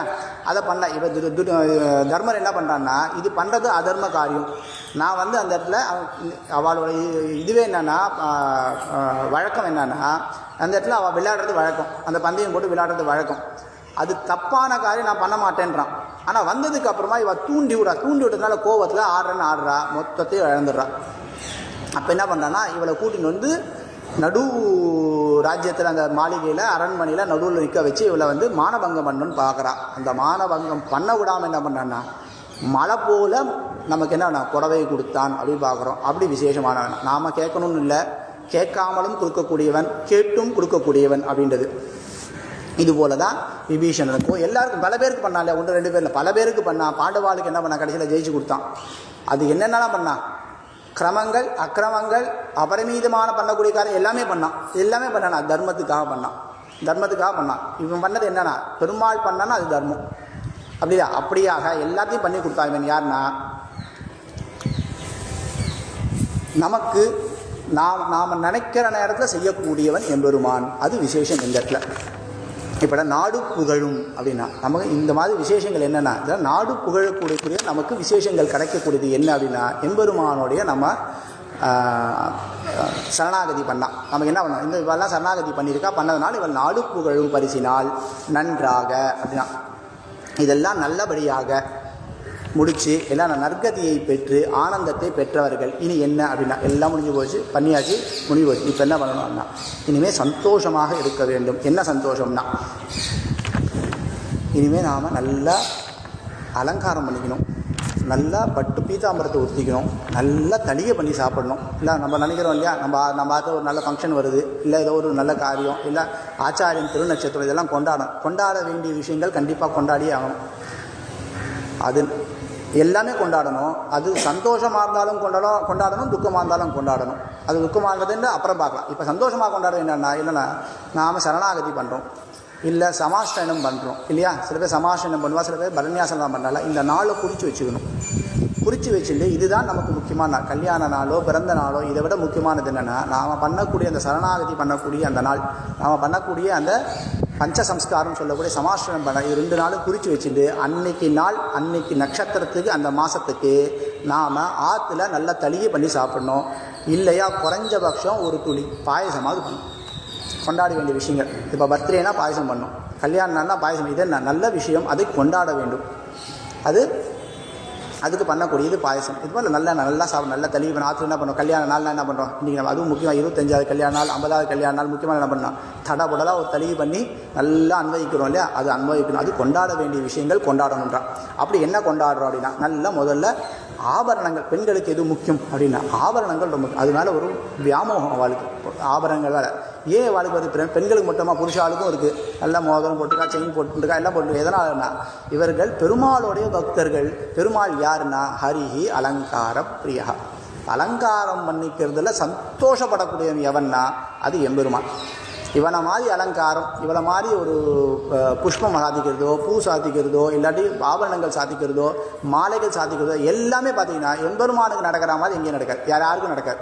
ஏன்னா அவன் அவ்வளோ தூரம் சந்தோஷப்படுறான், பிரீத்தி அடைகிறான்றது. அதனால் நாங்கள் அவனுடைய அடியவர்கள், நாங்களும் அலங்காரம் பண்ணிக்கிறோம் அப்படின்றான். ஏன்னா கோகுலத்தில் இருக்கக்கூடிய கிருஷ்ணனுக்கு என்னன்னா அம்மா அப்பாலாம் நல்லா அலங்காரம் பண்ணுவான். நல்ல நகை நெட்டெலாம் போட்டு கையில் ஒன்று காலில் ஒன்று பார்க்குறோம்ல, சதங்கைன்னு ஒன்று போட்டுருக்கான். இவன் பேரே என்ன, சதங்கை அழகியார். அது மாதிரி பல சதங்கைகள் போட்டிருக்கான், பல ஆவரணங்கள் போட்டான், கையில் மோதிரம் போட்டு எல்லாம் போட்டுருக்கான் இல்லையா. அதுபோல் நாங்களும் போட்டுக்குவோம். கிருஷ்ணனை பார்த்து நாங்களும் போட்டுருக்கா. என்னென்ன போட்டுருக்கான்னு பார்க்கலாம். சூடகமே, அதை சூடிக்கொள்வது என்னென்னா கையில் சூடிக்கொள்வது கை வளையல்கள். இது ரொம்ப முக்கியம். ஏற்கனவே பார்த்தா இது சயின்டிஃபிக் ரீசன் இருக்குது. அதனால தான் வளகாப்புன்னு பண்ணுறான்னு பார்த்தோம் இல்லையா. அந்த வளையல் சத்தம் அவ்வளோ விசேஷம். அதுவும் கண்ணாடி வளையல். நான் பெரிய பணக்காரன், இந்த பூச்சூட்டெல்லாம் அந்த போட்டேன்னா அந்த வளையல் சேர்க்குறேன் இல்லையா, சேர்க்கும்போது கண்ணாடி வளையல் தான் சேர்ப்பான். கண்ணாடி வளையல் தான் விசேஷம். நல்லா நான் பெரிய பணக்காரன், ஒரு 50 தங்க வளையல் எடுத்து வந்து போடு அப்படின்னா அது விசேஷம் இல்லை. அந்த இடத்துல விசேஷம் கண்ணாடி வளையல் தான். அந்த கண்ணாடி வளையல் தான் நமக்கு என்ன, அந்த சத்தத்தை கொடுத்து நமக்கு அந்த குழந்தைக்கு நல்ல மேன்மையை கொடுக்குறதுன்னு பார்க்குறோம் இல்லையா. அப்படிப்பட்டது அந்த கை வளையல்கள், அது ரொம்ப விசேஷம். ஏற்கனவே சொன்னேன்னு நினைக்கிறேன். ஆண்டாளினுடைய ஒரு சரித்திரம். இந்த ஹைதராபாத் பக்கத்தில் கட்கேசர்னு ஒரு இடம், யாதகிரி குட்டா போகிற வழியில் ஒரு இடம். அந்த இடத்துல இருக்கக்கூடிய ஆண்டாள் தானே வந்திறங்கி வளையல் வாங்கிட்டு போனான்றது விசேஷம். இன்றைக்கும் அவளோட ஐதீகத்தில் வச்சுட்டுருக்கான். என்ன, ஒரு பொண்ணு வந்து அந்த கடையில் வந்து எனக்கு வளையலை கொடுத்தான். எடுத்து போட்டு பார்த்து நல்லா கை காலை ஆடி பார்த்துட்டு, சரி ஓகே நான் வரண்டு போயிட்டேன். இருமா பைசா அப்படின்னா, எங்கள் அப்பா யார் தெரியுமோனோ, இந்த கோயில் பட்டர் தான் எங்கள் அப்பா. அவர்கிட்ட பைசா வாங்கி கொண்டு போயிட்டாலாம். சரி இன்னும் எவ்வளோ போயிட்டா. பட்டர் அந்த உங்கள் பொண்ணு வந்து இது மாதிரி வளையல் வாங்கிட்டு போயிருக்கா அப்படின்னா, எனக்கு பொண்ணே கிடையாது அப்படின்ட்டாரா. பொண்ணே கிடையாது என்னடா அப்படின்னா, தெரியல சொல்லி ஒரு நேரம் உள்ளே போனாரா. உள்ளே போய் பார்த்தா ஆண்டாள் அதே வளையல் சாத்திட்டு இருக்கா. சொல்கிறாளா, இது மாதிரி இந்த பச்சை கலரில் 4, மஞ்சள் கலரில் 2, இதில் ஒரு 8, அதில் ஒரு 10 கணக்கு சொல்கிறாங்க. உள்ளே போய் பார்த்தா அதே கணக்கு அப்படியே இருக்குது, ஆண்டாள் கிட்டே இருக்குது. அப்போ ஆண்டாள் என்ன பண்ணுறான்னா அந்த வளையல் சூட்டிக்கிறதுல அவ்வளோ சந்தோஷப்படுறான். இது அந்த பக்தனுக்காக, அந்த அர்ச்சகம் பண்ண அந்த பக்தனுக்காகவே வந்தாள் அப்படின்னு பார்க்குறோம். அது அந்த அலங்காரம், அந்த வளையல் அப்படி விசேஷமான வளையல்கள். வளையல்களை பல வளையல்கள் இருக்குது. அது வளையல்கள். தோல் வளையே, தோளில் போடக்கூடிய வளையம்னா அது தோளில் சில ஆபரணங்கள்லாம் இருக்கும். இந்த காசு மாலை அதெல்லாம் பார்த்தா தோளில் போடக்கூடியது. அதான் கை வலை, தோல் வலை. அப்படி தோடுனா நம்ம காதில் போடக்கூடிய தோடு ரொம்ப விசேஷமானது. அந்த ஒரு பொண்ணுக்கு கொடுக்கக்கூடிய அழகில் என்னென்னா சப்தமும் இருக்கக்கூடியது. இந்த கை வலையில் எப்படி நல்லா சப்திக்கிறதோ அந்த காதில் தோடு போடுவாள். தோடில் ஒரு சின்ன ஒரு மணி வச்சுப்பா, அது ஆடும். அந்த குழந்தை நடந்து போன இந்த மாதிரி பச்சை குழந்தைக்கு அந்த மாதிரி ஒரு 4 இது போடுங்களேன், அவ்வளோ அழகாக இருக்கும் குழந்தைக்கு. அவ்வளோ காலில் கொலுசு இதெல்லாம் போட்டோம்னா ரொம்ப மகாலட்சுமி கட்டாட்சம். இதெல்லாம் தான் தோடு. செவிப்பூவே இப்போலாம் என்ன பண்ணுறான்னா மாடர்னாக என்ன பண்ணுறான், நம்ம காதில் தோடு போட்டிருக்கோம் இல்லையா. இந்த காதுலேருந்து இங்கேருந்து ஆரம்பித்து மேலே இங்கே வரைக்கும் ஒரு 5-10 ஓட்டை போட்டு அதில் வரைக்கும் போட்டுருக்கா இல்லையா. இதெல்லாம் நீங்கள் எங்கே பண்ணீங்க, நாங்கள் ஏற்கனவே பண்ணது தான் அப்படின்றோம். இந்த ஃபேஷன் டிஷன்லாம் இப்போ வந்தது இல்லை, நாங்களாம் எப்பயோ பண்ணிட்டோம். என்ன இவ போட்டிருக்காண்ணா செவிப்பூவே அப்படின்னா, செவியில் பூ. இது என்ன, தங்கத்தில் செவிப்பூ. இந்த காதில் மேலே கீழே 2வது மேலேருந்து கீழே ஒரு செயின் வரும். இந்த கீழே லோலாக்கு மேலேருந்து கீழே ஒரு செயின் வரும். இதெல்லாம் ஏன் சொல்லணும் அப்படின்னா, இதெல்லாம் அலங்காரம் பண்ண வேண்டியது. அதெல்லாம் நல்லா அலங்காரம் பண்ணிக்கிறா அப்படின்றா. தோடே செவி பூவே அப்படின்னு சொல்லக்கூடிய பாடகமே. பாடகமே அப்படின்னா காலில் இருக்கக்கூடியது. நூப்புர கங்கைன்னு பார்த்தோம் இல்லையா, நம்ம என்ன பண்ணோம், நூப்புர கங்கைன்னு ஒன்று பார்த்தோம். ஏன்னா பெருமாள் வந்து அளந்தான், அப்போது பிரம்மா ஜலத்தை சேர்த்தான், அந்த ஜலத்தில் அந்த ஜலம்தான் கங்கையாக கீழே வந்ததுன்னு பார்த்தோம். அந்த காலில் இருக்கக்கூடிய அந்த ஒரு சதங்கை, அந்த சதங்கையில் பட்ட ஜலம் இங்கே திருமாலிருஞ்சோலைன்னு சொல்லக்கூடிய அந்த க்ஷேத்திரத்துக்கு வந்து விழுந்தது. அந்த இடத்துல இருக்கக்கூடிய அந்த கங்கைக்கு நூப்புர கங்கைன்னு பேர். ஏன்னா அந்த நூப்புரம் சொல்லக்கூடியது பெருமாளுடைய காலில் இருக்கக்கூடிய சதங்கை. அந்த சதங்கையில் பட்டு அது இங்கே வந்ததுன்னு விசேஷத்தை பார்த்தோம் இல்லையா முன்னாடி. அதுபோல் அந்த நூப்புரம் சொல்லக்கூடியது இந்த இது காலில் போடக்கூடியது, அது பாடகமைன்னு பேர். பாடகமைன்னா காலில் போட்டு இருக்கக்கூடிய சதங்கை, காலில் போடக்கூடிய கொலுசு, இந்த காலணிகள் அப்படின்னு சொல்லக்கூடியது. இதெல்லாம் வந்து விசேஷம். இந்த சதங்கை ஏற்கனவே பார்த்தோம். பெருமாளினுடைய வாய் எப்படி இருக்குன்னா, இந்த சதங்கையில் இருக்க அந்த மணி இருக்க, அந்த மணி அது உள்ள வாய் எப்படி இருக்கும், அது போல இருக்கக்கூடிய வாய் கொண்டவன் ஸ்ரீ ரங்கநாதன் நம்ம சேவிச்சோம் இல்லையா. ஸ்ரீரங்கநாதன் இன்றைக்கும் போய் பாருங்கள், வாய் நல்லா அப்படி குவிச்சுட்ட மாதிரி இருக்கும். அப்படி இருக்கக்கூடிய பெருமான். அது மாதிரி சதங்கை. இந்த கொலுசு ரொம்ப விசேஷம். இந்த கொலுசு இந்த காலுக்கு கீழே போட வேண்டியது, காலுக்கு மேலே போட வேண்டியது ஆபரணம் சொன்னா இல்லையா. அதில் என்ன விசேஷம்னா, காலுக்கு கீழே போட வேண்டியது தங்கமாக இருக்கக்கூடாது, வெள்ளியாக மட்டும்தான் இருக்கணும். சாரி, இடுப்புக்கு கீழே போட வேண்டியது, அதை காலில் போட வேண்டியது. இடுப்புக்கு மேலே போடக்கூடியது எல்லாமே வெள்ளியாக இருக்கக்கூடாது, தங்கமாக தான் இருக்கணும். அதான் பொண்ணோட கழுத்தில் குண்டுமணி அளவாக தங்கம் இருக்கணும்னுவா. ஏன்னா ஒரு கயிறு கட்டிண்டா கூட ஒரு சின்ன குண்டுமணி அளவு தங்கம் போட்டு அது இருக்கணும், பொண்களுக்கு இருக்கணும். அது அவசியம், சயின்டிஃபிக்காகவே இருக்குது. இந்த சயின்டிஃபிக்காக அந்த நகை நமக்கு என்னெல்லாம் பண்ணுறதுன்னு இருக்குது. இந்த பித்தம், வாயு, கபம் இதெல்லாத்துக்கும் வந்து அது கொஞ்சம் உதவி பண்ணுறதுன்னு இருக்குது. அதனால் இடுப்புக்கு மேலே தங்கம் போடணும், இடுப்புக்கு கீழே தங்கம் போடக்கூடாது. பெரிய பணக்கார இப்போ நிறைய பேர் வந்து கால் கொலுசு தங்கத்தில் போடவே கூடாது. இடுப்புக்கு கீழே வெள்ளி தான் போடணும். அது ஏன் வெள்ளி போடணுன்றது சயின்டிஃபிக் ரீசனும் இருக்குது. அந்த உடம்புக்கு தேவையான சூடு, அந்த பித்தம், கபம் எல்லாமே அது நமக்கு கொடுக்கக்கூடியது இந்த வெள்ளி, தங்கம். அதனால் அது ரொம்ப முக்கியம். இடுப்புக்கு கீழே கொலுசு, சதங்கை எல்லாமே இதுவாக தான் இருக்கணும். நாம் போடக்கூடியது எல்லாமே வெள்ளியாக தான் இருக்கணும். இடுப்புக்கு மேலே அதனால தான் அரணான் கயிறுன்னு சொல்லுவோம் இல்லையா, நடுவில் போடுறது அரை, அது எல்லாம் வெள்ளியில் தான் இருக்கும். அங்கேருந்து ஆரம்பித்து வெள்ளின்னு அர்த்தம். மெட்டி போடுறோம், பெரிய பணக்காரா தங்கத்தில் மெட்டி போடுறா, வெள்ளியில் தான் மெட்டி போடணும் கல்யாணத்தில் இல்லையா. அதுதான் காலில் கொலுசு, அது வெள்ளி தான் போடணும். இதெல்லாம் கிரமங்கள். எதனால்தான் இப்படி பண்ணால் நமக்கு நல்லது அப்படியா சொல்கிறா. சூடகமே தோல்வலையே தோடே செவி பூவே பாடகமே. அதாவது காலில் அணிக்கக்கூடிய விசேஷங்கள் அதெல்லாம் அணிஞ்சிட்ருக்கா. என்றனைய இது போன்ற பல கலங்கள் அப்படின்னா இது மட்டுமா அறிஞ்சிட்டுருக்கானா, இவெல்லாம் எக்கச்சக்கமான நகைகள் வச்சுட்டுருக்கான். பெண்கள்னால என்ன பண்ணுவோம், எக்கச்சக்கமான நகைகள், எக்கச்சக்கமான வஸ்திரங்கள் எல்லாம் விசேஷம் இல்லையா. அது ஆயர்பாடு இருக்கிற பெண்கள் யாருன்னா நல்ல செல்வச் சிறுமி இருக்கா இல்லையா, இவெல்லாம் நல்லா நிறைய நகை வச்சுட்டுருக்காங்க. ஏன்னா அந்த காலத்து நகை, அந்த கல்லுலாம் வந்து ரொம்ப சாதாரணமாக இருக்கக்கூடியது. இப்போ தான் அது ரொம்ப பிரம்மாண்டமாகி அது பெரிய விஷயமாகி இது போட்டுக்கணுன்னாலே நமக்கு ஒரு அருகதை இருக்கணும். இந்த மிடில் கிளாஸுக்கு மேலே இருந்தால் தான் நமக்கு நகைன்னு யோசிக்க முடியும். அந்தளவுக்கு ஆகிப்போச்சு, அது வேறு விஷயம். என்றனைய பல்கலனும் இப்படி போல் பல கலங்கள்னா பல ஆபரணங்களை நாங்கள் அணிவோம்னா. ரெண்டாவது இதெல்லாம் சிறு குழந்தைகள் இல்லையா, பசங்களுக்கு நம்ம என்ன பண்ணோம், பெரியவாளானதாக 2-3 எடுத்து விற்றுடலாம். குழந்தைங்க என்ன பண்ணுவோம், 4-5 இதுவாக போட்டு வைப்போம், கையில் ஒன்று, காலில் ஒன்று, கழுத்து ஒன்று போட்டு வைப்போம். கல்யாணம் ஆகாது பொண்ணு வரைக்கும் போட்டு வைக்கணும்வா. அப்படியா என்றனைய இப்படி போன்ற பல ஆபரணங்கள் அவள் வச்சுட்டுருக்கா. காசு மாலை. இந்த அவள் அம்மா, ஒரு பொண்ணோட அம்மா என்ன பண்ணா, மத்தினால் ஓசைப்படுத்த தயிரளவும் கேட்டு சொன்னான். காசும் பிறப்பும் கலகலப்ப கைப்பேர்த்து வாசனருங்குழல் ஆட்சியர். இதில் என்ன விசேஷம் அப்படின்னா, இந்த மத்தினால் ஓசைப்படுத்துறது அவள் எப்போ படுத்துறா அப்படின்னா கார்த்தால பண்ணுறா, வெளியேறதுக்கு முன்னாடி. ஏன் அப்படின்னா பார்த்தோம், அந்த தயிர்லேருந்து வரக்கூடிய வெண்ணெய் பகல் பொழுது அந்த உரிடும். அது உருகாமல் நல்லா கெட்டியாகவே இருக்கணும்னா அதுக்கு கார்த்தால வேலை தான் இருக்கா. சூரியோதயத்துக்கு முன்னாடி பண்ணுவாவா, பண்ணால் தான் வரும். அதே மாதிரி பார்த்தோம், பாலில் நம்ம வெண்ணெய் எடுக்கக்கூடாது, தயிரில் தான் வெண்ணெய் எடுக்கணும். இப்போ எல்லாரும் பால் அது வந்து பாலை மோராக்கி அந்த மோர்லேருந்து வெண்ணெய் எடுக்கிறதுன்ட்டு முடியாது, ரொம்ப லேட் ஆகிடுன்றதுனால பால்லேருந்தே எடுத்துட்டுருக்கா. அது கூடாது. நல்ல வெண்ணெய் அப்படின்னா தேயிலேருந்து எடுக்கணும். அப்போ அந்த தேயிலை கடையணுன்னா என்ன பண்ணால் காலங்காத்தால் கடைவா இல்லையா. அப்போ கடையும் போது என்ன ஆகுன்னா அந்த வெண்ணெய் நமக்கு கிடைக்கும்.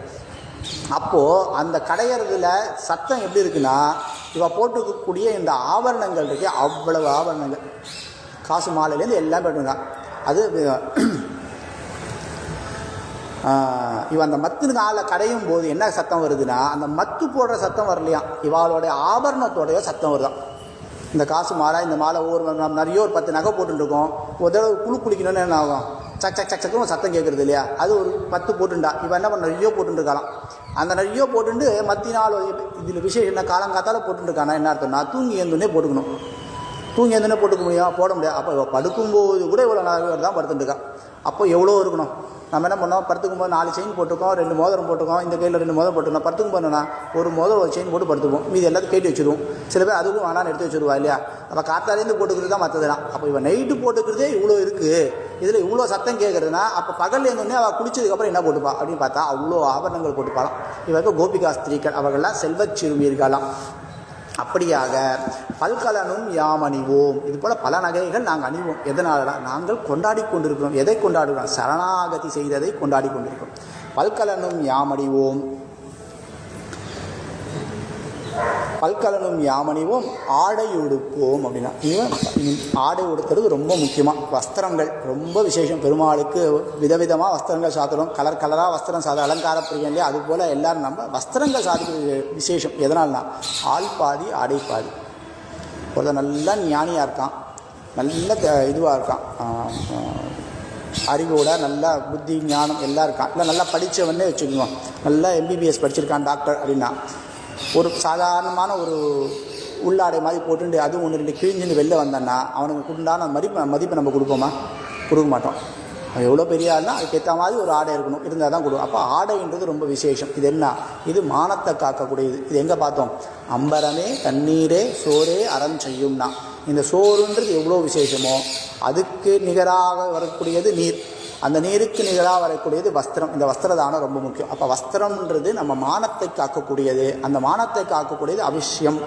அதுலேயும் நம்ம என்ன பண்ணனா 4 பேருக்கு முன்னாடி நிற்கும் போது நம்ம ஒன்றும் ஒரு அலங்காரத்தோடு வரக்கூடியது. அதை சொல்கிறா ஆடை. இது இப்போல்லாம் இதெல்லாம் பெண்களுக்கு முக்கியம், பெண்களுக்கு ரொம்ப முக்கியம். புதுசாக கூட கிழிஞ்ச பழைய வேஷ்டியோடு தான் வருவான். ஏன்னா இந்த வேஷ்டின்றது எப்படின்னா வெள்ளை கலர் தான். புருஷாளுக்கு வெள்ளை தான், வெள்ளை தவிர வேறு கிடையாது, வேறு கலரே கிடையாது. பொம்முனாட்டிக்கு எல்லா கலரும் உண்டு, புருஷாளுக்கு வெள்ளை கலர் மட்டும்தான் இல்லையா.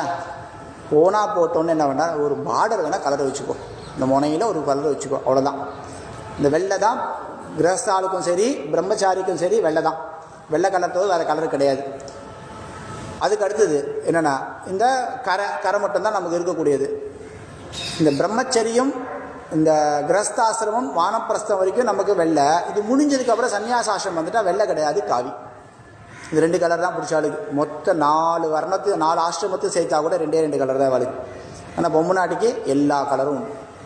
பொம்முநாட்டிக்கு இல்லாத எல்லா கலரும். இதில் என்னென்னா இந்த பட்டு அப்படின்னு ஒரு இது டிவியில் ஆட் போடுறால என்ன பண்ணுறேன்னா இதில் 432 கலர் இருக்கக்கூடிய, 856 கலர் இருக்கக்கூடிய, 1032 கலர் இருக்கக்கூடியன்னு போடுறால புடவை விற்கிறா இல்லையா. அதெல்லாம் என்ன எல்லா கலரும் பொம்முநாட்டிக்கு உண்டு. என்ன இது அலங்காரம் பண்ணிக்கணும். பொம்முநாட்டிக்கு தான் அலங்காரம்.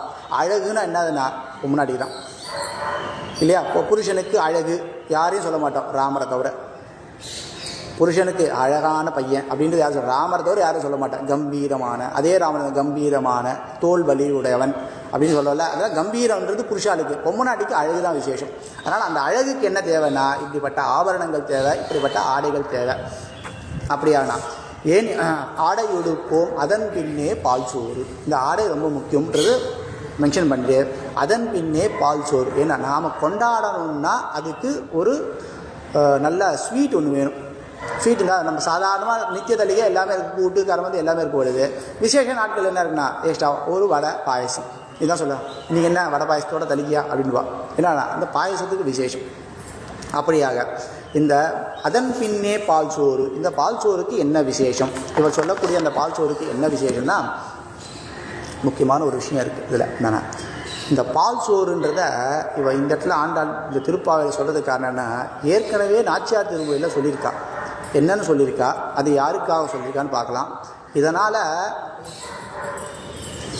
பெருமாள் என்ன மகிழ்ந்தான், அதனால் ராமானுஜர் என்ன மகிழ்ந்தார், இந்த ராமானுஜர் மகிழ்ந்ததுனால ஆண்டாள் என்ன மகிழ்ந்தார், அதை பார்க்கலாம்.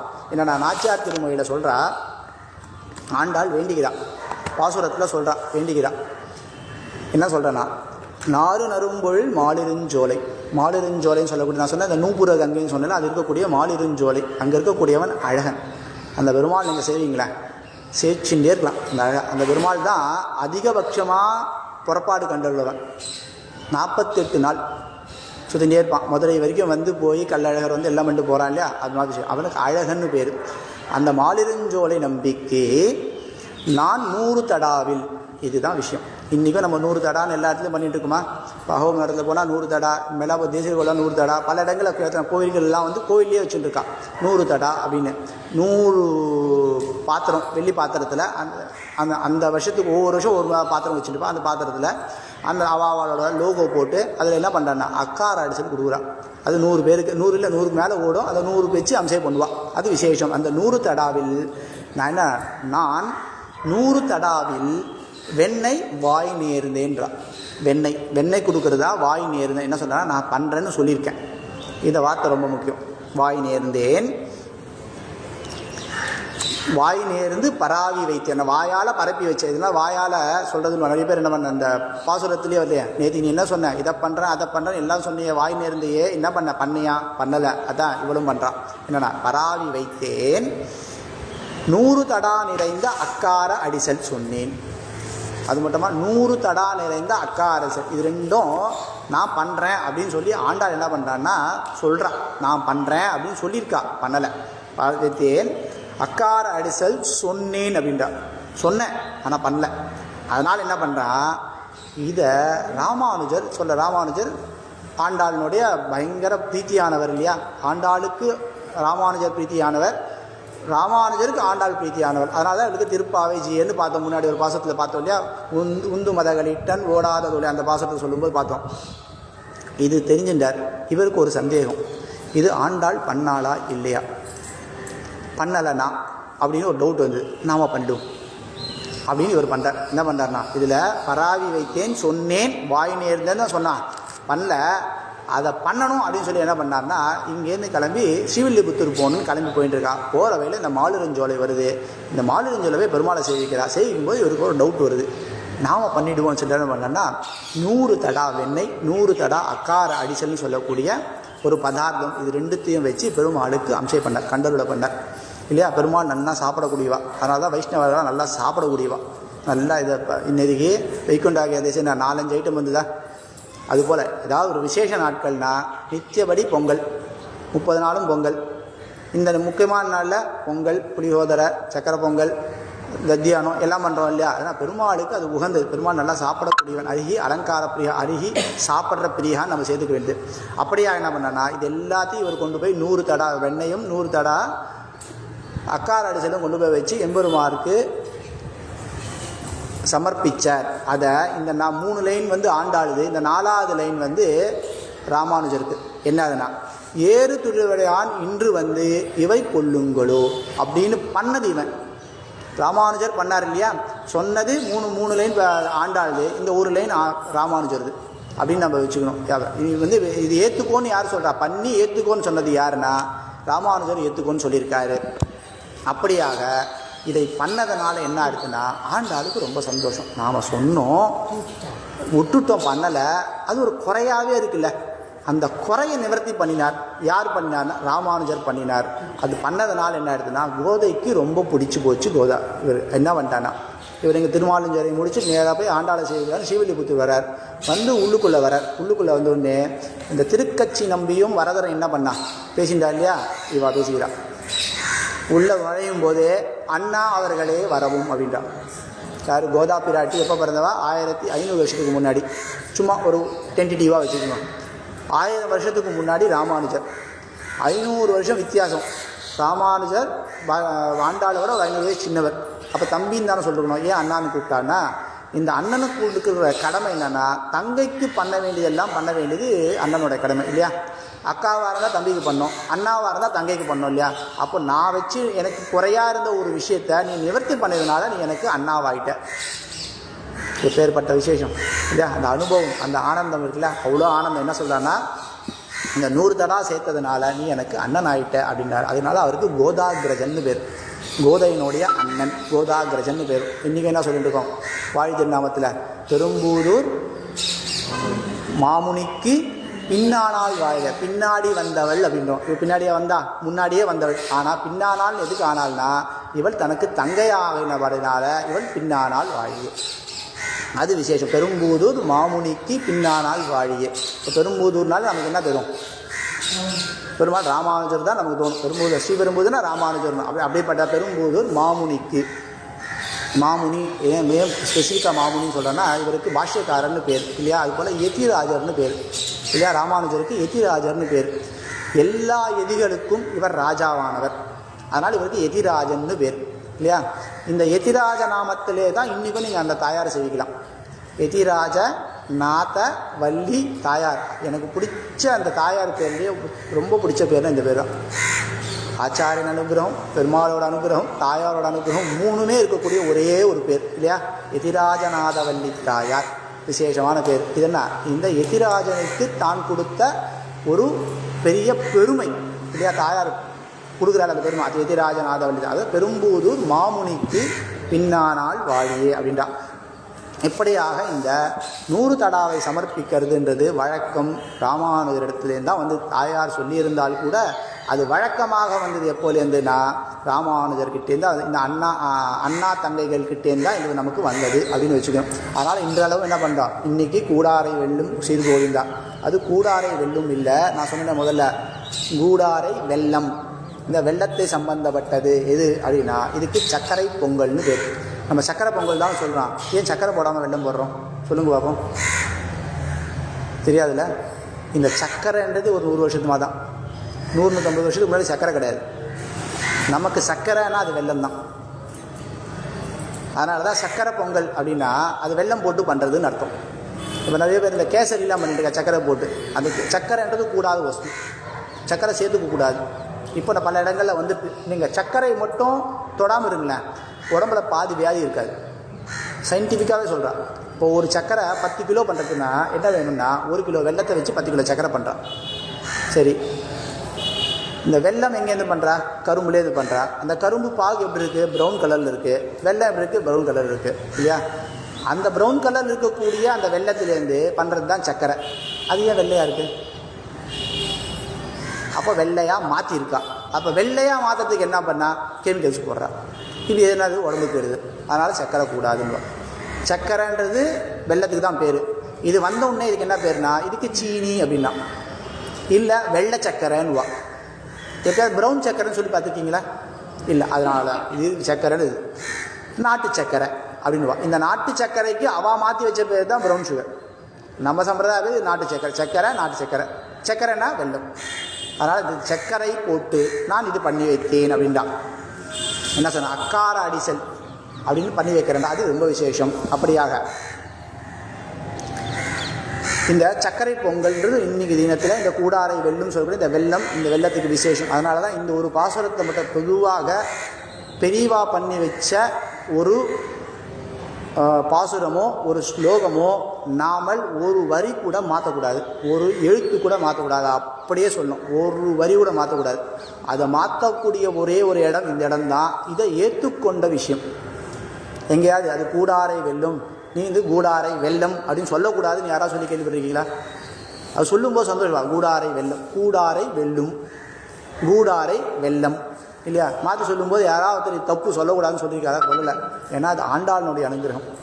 அது கூடாரை வெல்லும், கூடாரை வெல்லம் அப்படின்னு பிரிச்சுக்குது. அந்த கூடாரில் இந்த சக்கரை பொங்கலுக்கு ஒரு விசேஷம். இந்த சக்கரை பொங்கலை இவ சமர்ப்பிச்சாலா அப்படின்னா இல்லை, சக்கரை பொங்கலை இவ சமர்ப்பிக்கலை. இவ சமர்ப்பித்ததுக்கு பேர் அக்காரை அடிசல். பாசல் சொல்லாத அக்காரை அடிசல் சமர்ப்பித்தேன்னு தான் சொன்னேன் அப்படின்னா இல்லையா? அக்காரை அடிசல்னா என்னது? சக்கரை பொங்கல் என்னன்னா ஒரே ஒரு வித்தியாசம்தான். இவன் என்ன சொல்லிருக்க அந்த இடத்துல? பால் சோறுன்னு தானே சொன்னான். இப்போ ஆயர்பாடியில் இருக்கக்கூடியவர்கள் ஆயர்பாடியில் என்ன இருக்குன்னா அவர்கிட்ட பால் தேய்து மோர் தானே. அப்போ அதுக்குண்டான பதார்த்தங்கள் தான் இருக்கும் இல்லையா? அப்போ என்ன, நான் இந்த சக்கரை பொங்கல் பண்ணுவா, ஆனால் அதில் பாலை ஊற்றிடுவான். அந்த பால் கலந்துருந்தால் அதுக்கு அக்கார அடிசல்னு பேர். பால் இல்லாமல் இருந்தால் அதுக்கு சக்கரை பொங்கல்னு பேர். 100 இன்றைக்கி தினத்தில் சக்கரை பொங்கல் பண்ணுறது விசேஷம் இல்லை. இன்றைக்கி தினத்தில் அக்காரை அடிசல் பண்ணுறது தான் விசேஷம். 100 தடாவிலே அக்காரை அடிசல், அதுதான் சொல்கிறேன். 100 தடா உற்சவம் பண்ணுறா இல்லையா? அந்த உற்சவத்தில் அக்காரை அடிசல் பண்ணுறது தான் விசேஷம். சக்கரை பொங்கல் அந்த பால் சோறு ரொம்ப முக்கியம். அதனால் அந்த பால் சோறு அப்படின்னு சொல்லக்கூடிய அந்த 100 தடா அதை வந்து நாங்கள் சாப்பிட போகிறோம்ன்றான்.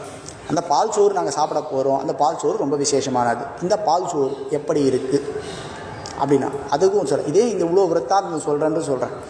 இந்த பால் சோறு எப்படி இருக்குன்னா மூட நெய் பெய்து அப்படின்னா, மூட நெய் பெய்து அப்படின்னா. நான் என்ன சொன்னேன், இந்த மடப்பள்ளியில் இருக்கிறவாள்லாம் கொஞ்சம் கஷ்டப்படக்கூடியவா. இன்னும் நெருப்பில் வெந்து வேகிறவா, ரெண்டாவது இந்த பாத்திரம்லாம் தூக்குறவா. அதுவும் இந்த கோஷ்டியில் இந்த ததியாராதனை நடந்ததுன்னா அந்த கையில் ஒரு பாத்திரம் வச்சுருப்பா, அந்த பாத்திரத்தில் சாதம் வச்சுருப்பா, குழம்பு வச்சுருப்பா இல்லையா.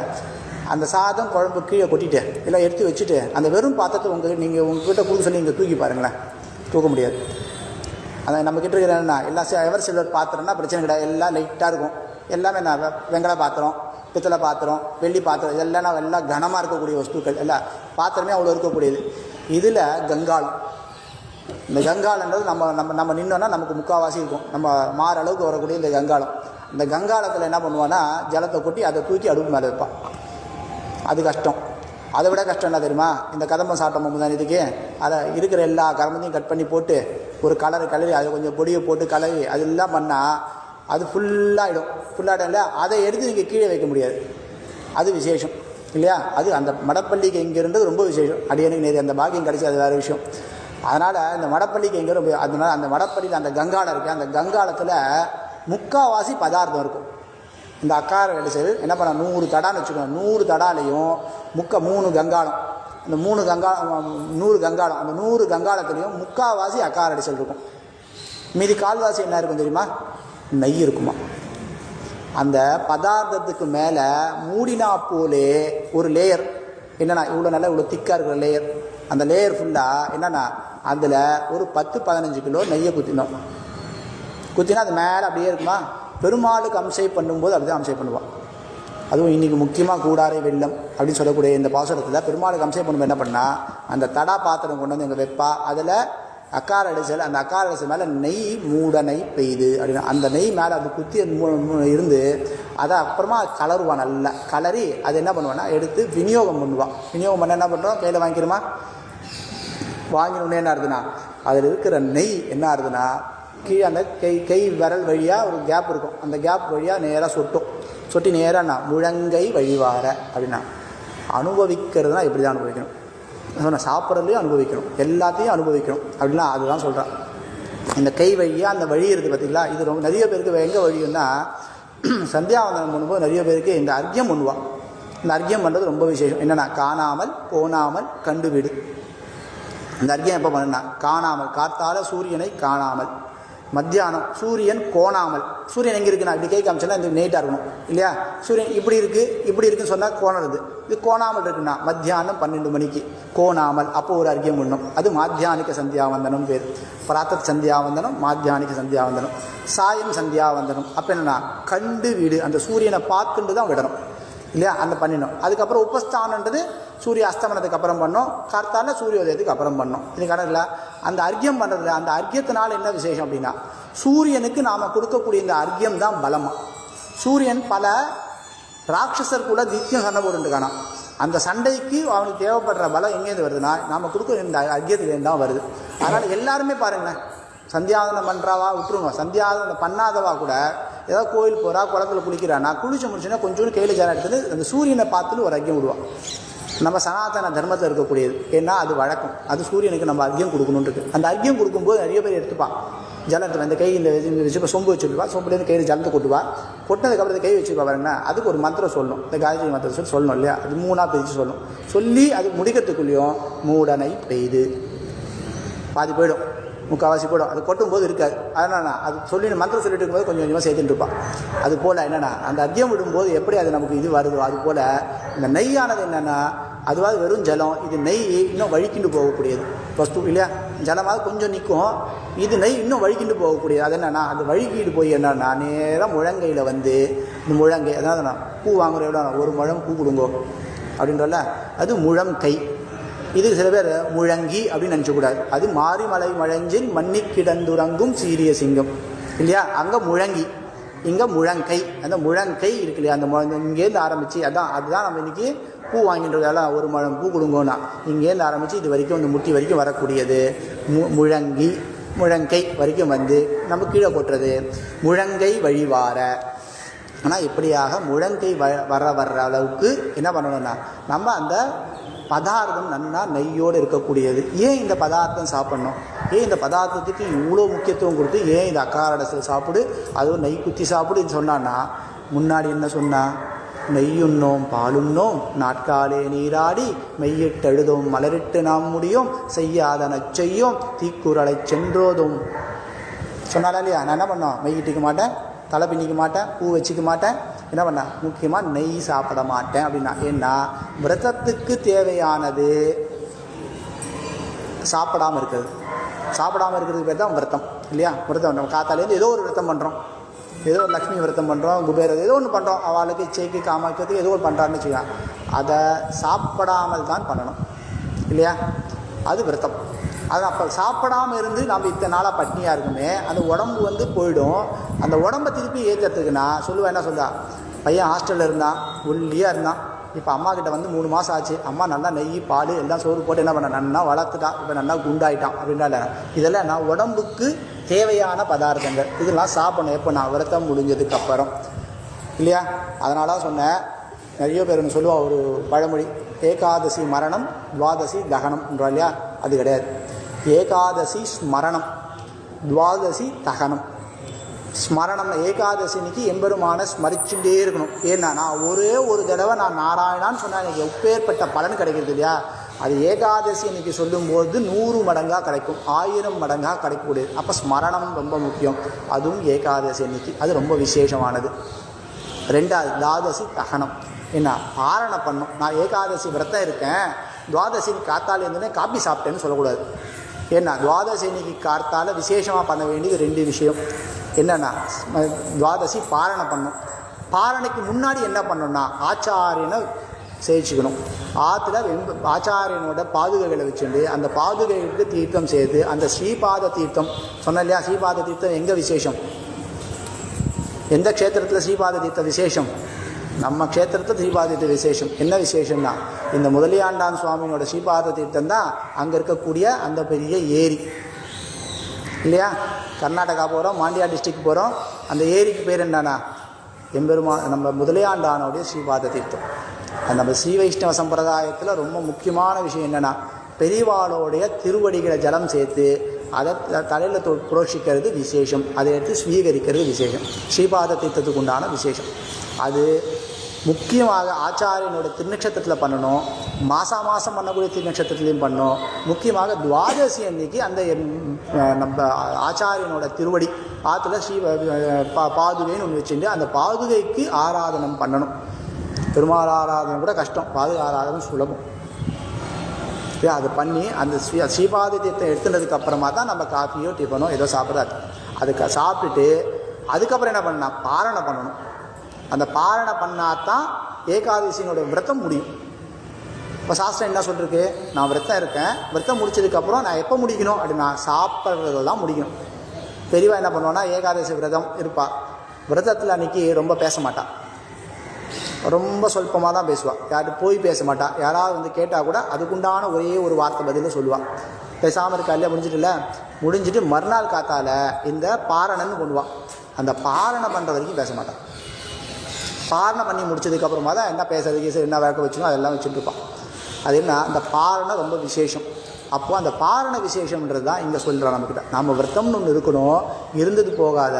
விரதம் முடித்ததுக்கு அப்புறம் என்ன பண்ணணும்னா பாரணை பண்ணணும். இந்த பாரணை நம்ம என்ன சேர்த்துக்கிறோம், நெல்லிக்காய் பச்சடி, ஆத்திக்கீரை, சுண்டக்காய். இது என்ன பண்ணணும்னா நான் விரதம் இருக்கேன் இல்லையா, அப்போது வயிறில் என்ன பண்ணணும்னா அந்த ஜாடர் அக்னி இருக்கு இல்லையா, அந்த ஒரு ஹெச்இஎல்னு சொல்கிறான் இங்கே.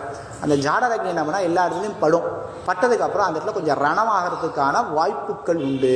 அந்த வாய்ப்புக்கு நாள் என்ன பண்ணால் மறுநாள் காத்தால் நீ இந்த நெல்லிக்காய் பச்சடி தான் முதல்ல சாப்பிடணும். சாதம் போட்டு நெய் குத்தி பரிசேஷனம் பண்ணும், இந்த ஜாடர் அக்னிக்கு அம்சை பண்ணிவிட்டு முதல்ல சாப்பிடக்கூடிய பதார்த்தம் நெல்லிக்காய் பச்சடி.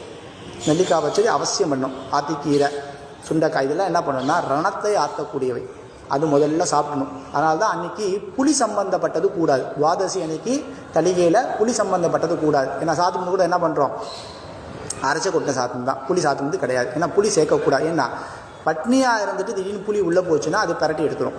இதெல்லாம் நம்ம சம்பிரதாயன்றது ஒன்றுமே இல்லை, இது பியூர் சயின்ஸ்.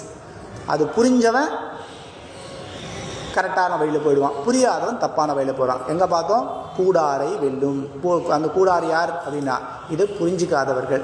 புரிஞ்சுண்டும் பயப்படக்கூடியவர்கள், பயந்துண்டும் அது பக்கம் வராதவர்கள், இதெல்லாம் என்னென்னா இதெல்லாம் கூடாரை அப்படின்ற. அது இல்லாமல் நம்ம இதெல்லாம் புரிஞ்சு நடந்து பண்ணோம்னா நமக்கு என்னென்னா எல்லாம் நமக்கு நன்மை வரக்கூடியவை. அதுதான் இந்த நன்மை. எதுனா இந்த துவாதசி பாரணை. இந்த பாரணையில் ரொம்ப விசேஷம். அன்றைக்கி ஆச்சாரியனுக்கு பண்ணுறதுனால அன்றைக்கி திருக்கணம் அது பண்ணணும். ஆச்சாரியனுக்காக பண்ணுறதுனால திருக்கணம் பண்ணணும். அதனால் இப்போ நாம் பண்ணக்கூடிய இந்த விரதம் நான் பண்ணி முடிச்சுட்டேன். முடித்ததுக்கப்புறம் அந்த விரதம் முடிஞ்சதை கொண்டாடணும். எப்படி கொண்டாடணும்? நல்ல மூடனை பெய்து முழங்கை வழிவார நன்னா பெருமாளுக்கு ஒரு பாயசத்தை கண்டுரட பண்ணது. ஒன்று மேலே ஒரு சாதாரண ரவையை போட்டு ஒரு பாலை குத்தி ஒரு பாயசம் போட்டு சர்க்கரை போட்டு சர்க்கரை இது நாட்டு சர்க்கரையோ வெல்லமோ போட்டு பண்ணி அது பெருமாளுக்கு அம்சம் பண்ணி அதை சாப்பிடணுன்றது ரொம்ப விசேஷம். ஏன்னா இது கொண்டாட வேண்டிய விசேஷம். எதுனா இது நம்ம பண்ணக்கூடிய விரதம். அந்த விரதம் முடிஞ்சோடனே மறுநாள் கொண்டாட வேண்டிய விஷயம். அது அவசியம் கொண்டாடணும். அதைத்தான் இங்கே சொல்கிறான். என்னடா ஆண்டாள் பாசத்தில் சாப்பிட்றத பற்றிலாம் சொல்லிட்டுருக்கானா? அந்த சாப்பிட்றதும் விசேஷம். ஏன்னா அது சாப்பாடு இல்லைன்னா நமக்கு இல்லையே. துர்வாசரே என்ன பண்ணுறாரு? நித்திய உபவாசி இதெல்லாம் சாப்பிட்டுன்னு தான் இருக்காரு. அது என்னென்னா அந்த ஜாடர் அக்னிக்கு கொடுக்க வேண்டியது, அது கொடுத்தாகணும். அது போக என்னென்னா அந்தந்த காலங்களில் அது கொண்டாட வேண்டியது. ஏன்னா நாம் முனிவர்களும் யோகிகள் இல்லை, சாதாரண கிரகஸ்தர்கள். அப்படின்னா அது கொண்டாட வேண்டியது கொண்டாடணும் அப்படின்றதுக்காக. இப்படியாக மூடனை பெய்து முழங்கை வழிவார இந்த பால் சோறு நாம் என்ன பண்ணணும்? உண்ண வேண்டும், கொண்டாட வேண்டும்ன்ற விசேஷத்தை சொல்கிறார். இது கொண்டாடி என்ன பண்ணால் முக்கியமான ஒரு வரி, கூடியிருந்து குளிர்ந்து அப்படின்னா. இந்த கூடியிருந்து குளிர்ந்துன்னா என்னென்னா ரெண்டு விதமாக எடுத்துக்கணும். நாம் எப்பயுமே பெருமாளை சேவைக்கு போகணுன்னா தனியாக போகக்கூடாது. 2-3 இடத்துல சொல்லியிருக்கேன் நான். தனியாக போகக்கூடாது. ரெண்டு பேருக்கு கூட சேர்த்துட்டு போனோன்னா அதனுடைய அனுபந்தமும் அலாதியான ஒரு சந்தோஷம் ஏற்படுறதில்ல, ஆனந்தம் ஏற்படுறதில்ல, அது ஒரு விசேஷம். கூடியிருந்து குளிர்ந்து அப்படின்னா நான் எம்பெருமானோட தான் எப்பயுமே கூடியிருக்கணும். நான் இது பால் சாப்பிட்றேன், ஆடை ஊற்றுறேன், ஆபரணங்கள்லாம் போடுறேன், இதெல்லாம் அட்டகாசம் பண்ணுறேன்றது இல்லை. இதை பண்ணாலும் நான் எதுக்கு பண்ணுறேன்னா உன் கூட கூடி இருக்கிறதுக்காக தான் பண்ணுறேன், உன் கூட குளிர்ந்து இருக்கிறதுக்காக தான் பண்ணுறேன். அது எம்பெருமானோட கூடி இருந்து அந்த எம்பெருமானை கூடி இருக்கும்போது என்னென்னா கூட சில பேர் இருந்து அது சேவிக்கும்போது என்ன ஆறுது அப்படின்னா மகிழ்ச்சி பல மடங்கு ஆறுது இல்லையா?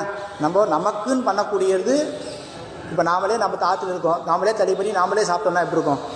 கொஞ்சம் சுமாராக தான் இருக்கும். இது ஆற்றுல 4 பேர் இருக்கா, 4 பேருக்கு பண்ணி போட்டா என்ன ஆகணும்? இன்னும் சந்தோஷமா 4 பேர் சாப்பிட்டா நல்லா இருக்குன்னு சொன்னால் அந்த பண்ண சிரமம் நமக்கு தெரியாது இல்லையா? அதுபோல் என்னென்னா கூடி இருந்து குளிர்ந்தேலோர் எம்பாவாய்னா ஆண்டாளுடைய முக்கியமான ஒரு விசேஷமான இது என்னென்னா அட்வைஸ் இதுதான். எம்பெருமான இடத்துல கூடி இருக்கணும். அந்த எம்பெருமான இடத்துல போகிறதுக்கே கூடியிருந்து தான் போக வேண்டும். இது கூடியிருந்தால்தான் நமக்கு குளிர்னா சந்தோஷம், ஆனந்தம் அப்படின்னு. உள்ளுக்குள்ளே குளிர், வெள்ளை குளிர்னா மார்கழி மாதம். உள்ளுக்குள்ளே குளிர் எதுன்னா எம்பெருமானுடைய அனுகிரகம், எம்பெருமான இடத்துல நம்ம காட்டக்கூடிய பக்தி, இதுதான் நமக்கு குளிர்விக்கக்கூடியது. அப்படியாக கூடியிருந்து குளிர்ந்து நாம் என்ன பண்ணணும்னா எம்பெருமானை அனுபவிக்க வேண்டும். எம்பெருமானை அனுபவிக்கிறது தான் விசேஷம். எம்பெருமானை அனுபவிக்கிறது தான் ஆனந்தம். எம்பெருமானை அனுபவிக்கிறது தான் சிரேஷ்டம். இதை விட இதை விட்டுட்டு வேறு எங்கே போனாலும் என்னென்னா அது வியக்தம், அது நமக்கு தேவையில்லை. எம்பெருமான் எல்லாத்துலேயுமே அந்த எம்பெருமானோடைய சம்பந்தம் இருக்கணும். சம்பந்தம் இருந்தால் தான் அந்த எம்பெருமானோட சம்பந்தம் இருக்கிறதுனால தான் அந்த பதார்த்தத்துக்கு பிரசாதம்னு பேர், அந்த புஷ்பத்துக்கு பிரசாதம்னு என் பேர். என் பெருமானுக்கிட்ட சாத்தி எடுக்கிறோம் இல்லையா? நம்ம கொண்டு போய் 10 முழம் கொடுக்குறோம், முடிச்சு 10 முழம் கொடுக்குறோம் இல்லையா? பட்டாச்சாரியர் என்ன பண்ணுறாரு? நேராக இத்திருணு கிள்ளி தான் கையில் கொடுக்குறாரு. அந்த 10 முழத்தை விட இது விசேஷமானது இந்த துடி. பெருமாள் கோயிலுக்கு கொடுக்குறா இல்லையா? முடிச்சோடனே என்ன பண்ணுறான்? துளசியும் ஒரு துளி புஷ்பத்தையும் கையில் கொடுக்குறா, குங்குமத்தை கொடுக்குறா இல்லையா? கடைசியாக கீர்த்தன் சடெல்லாம் முடிஞ்சு கொடுக்குறா. அந்த ஒரு துளி புஷ்பம் இதில் என்ன வரும்னா நான் 10 முழம் கொண்டு வந்து கொடுத்தனேன், 4 பெருமாளுக்கு சாத்தினீங்க, துண்டா கொடுப்பேன்னா அந்த 10 முழத்துக்கு ஈடு இணை இல்லாது என்ன எம்பெருமானோடைய சம்பந்தம் பட்டது. அது ஒரு துளி போதும். அதனால தான் நான் கோயிலில் பிரசாதம் என்ன பண்ணுறா? பெரிய பெரிய அண்டாலையாக கொடுக்குறா. கோவிலில் பிரசாதம் அண்டாவாக கொடுக்குறா? இல்லை, தொன்னையில் கொஞ்சோண்டு கொடுக்குறா. பிரசாதம்ன்றது கொஞ்சம் எடுத்துக்கிறது தான் இல்லையா? அந்த பிரசாதம் நமக்கு கிடைக்கணும். அது கிடைக்கிறதுன்றது நமக்கு நாம் பெற்ற பாக்கியம் இல்லையா? இன்றைக்கி காத்தால் இந்த கோயிலுக்கு வரணும், இந்த இடத்துல பெருமாளை சேவிக்கணும். அந்த பெருமாளை சேவிக்கும் போது அந்த பிரசாதம் நம்ம கிடைக்கிறது இல்லையா? கோஷ்டி நேரத்தில் என்ன பண்ணுறான்? இட்லி ஒன்று தான் கொடுக்குறா. பிரசாதன்றது கொஞ்சமாக தான் கொடுக்குது.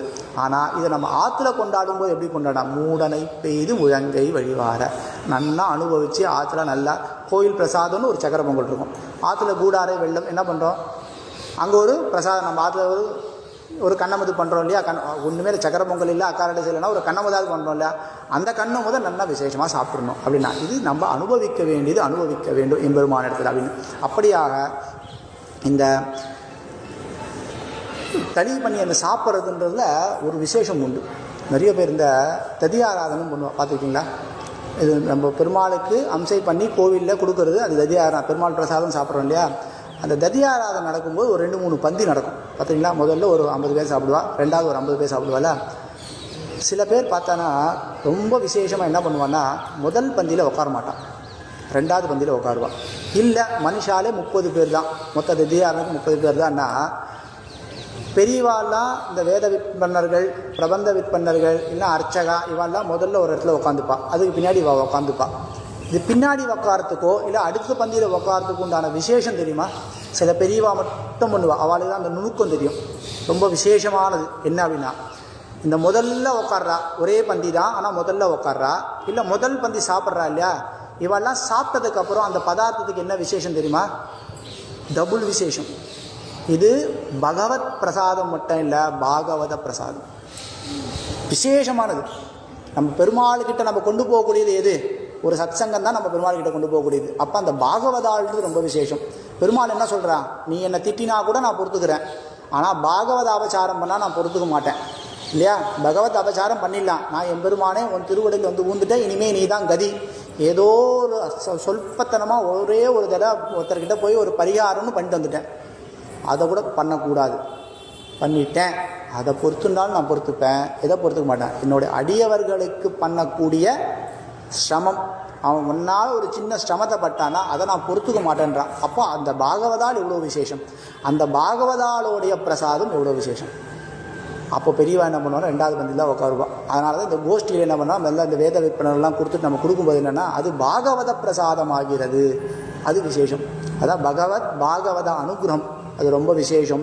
இது எங்கே கிடைக்குன்னா, கூடி இருந்து குளிர்ந்தேடோர் எம்பாவாயில் தான் கிடைக்கும். மொத்தமாக ஒரு பெரிய கோஷ்டி, நீ நம்ம கோஷ்டியில் பார்க்குறோம், என்ன பண்ணால் 20 பேர் இருக்கா, நடுவில் ஒரு 30 பேர் இருக்கா, வெளில ஒரு 50 பேர் இருக்கல, இதுக்கு கோஷ்டின்னு பேர்.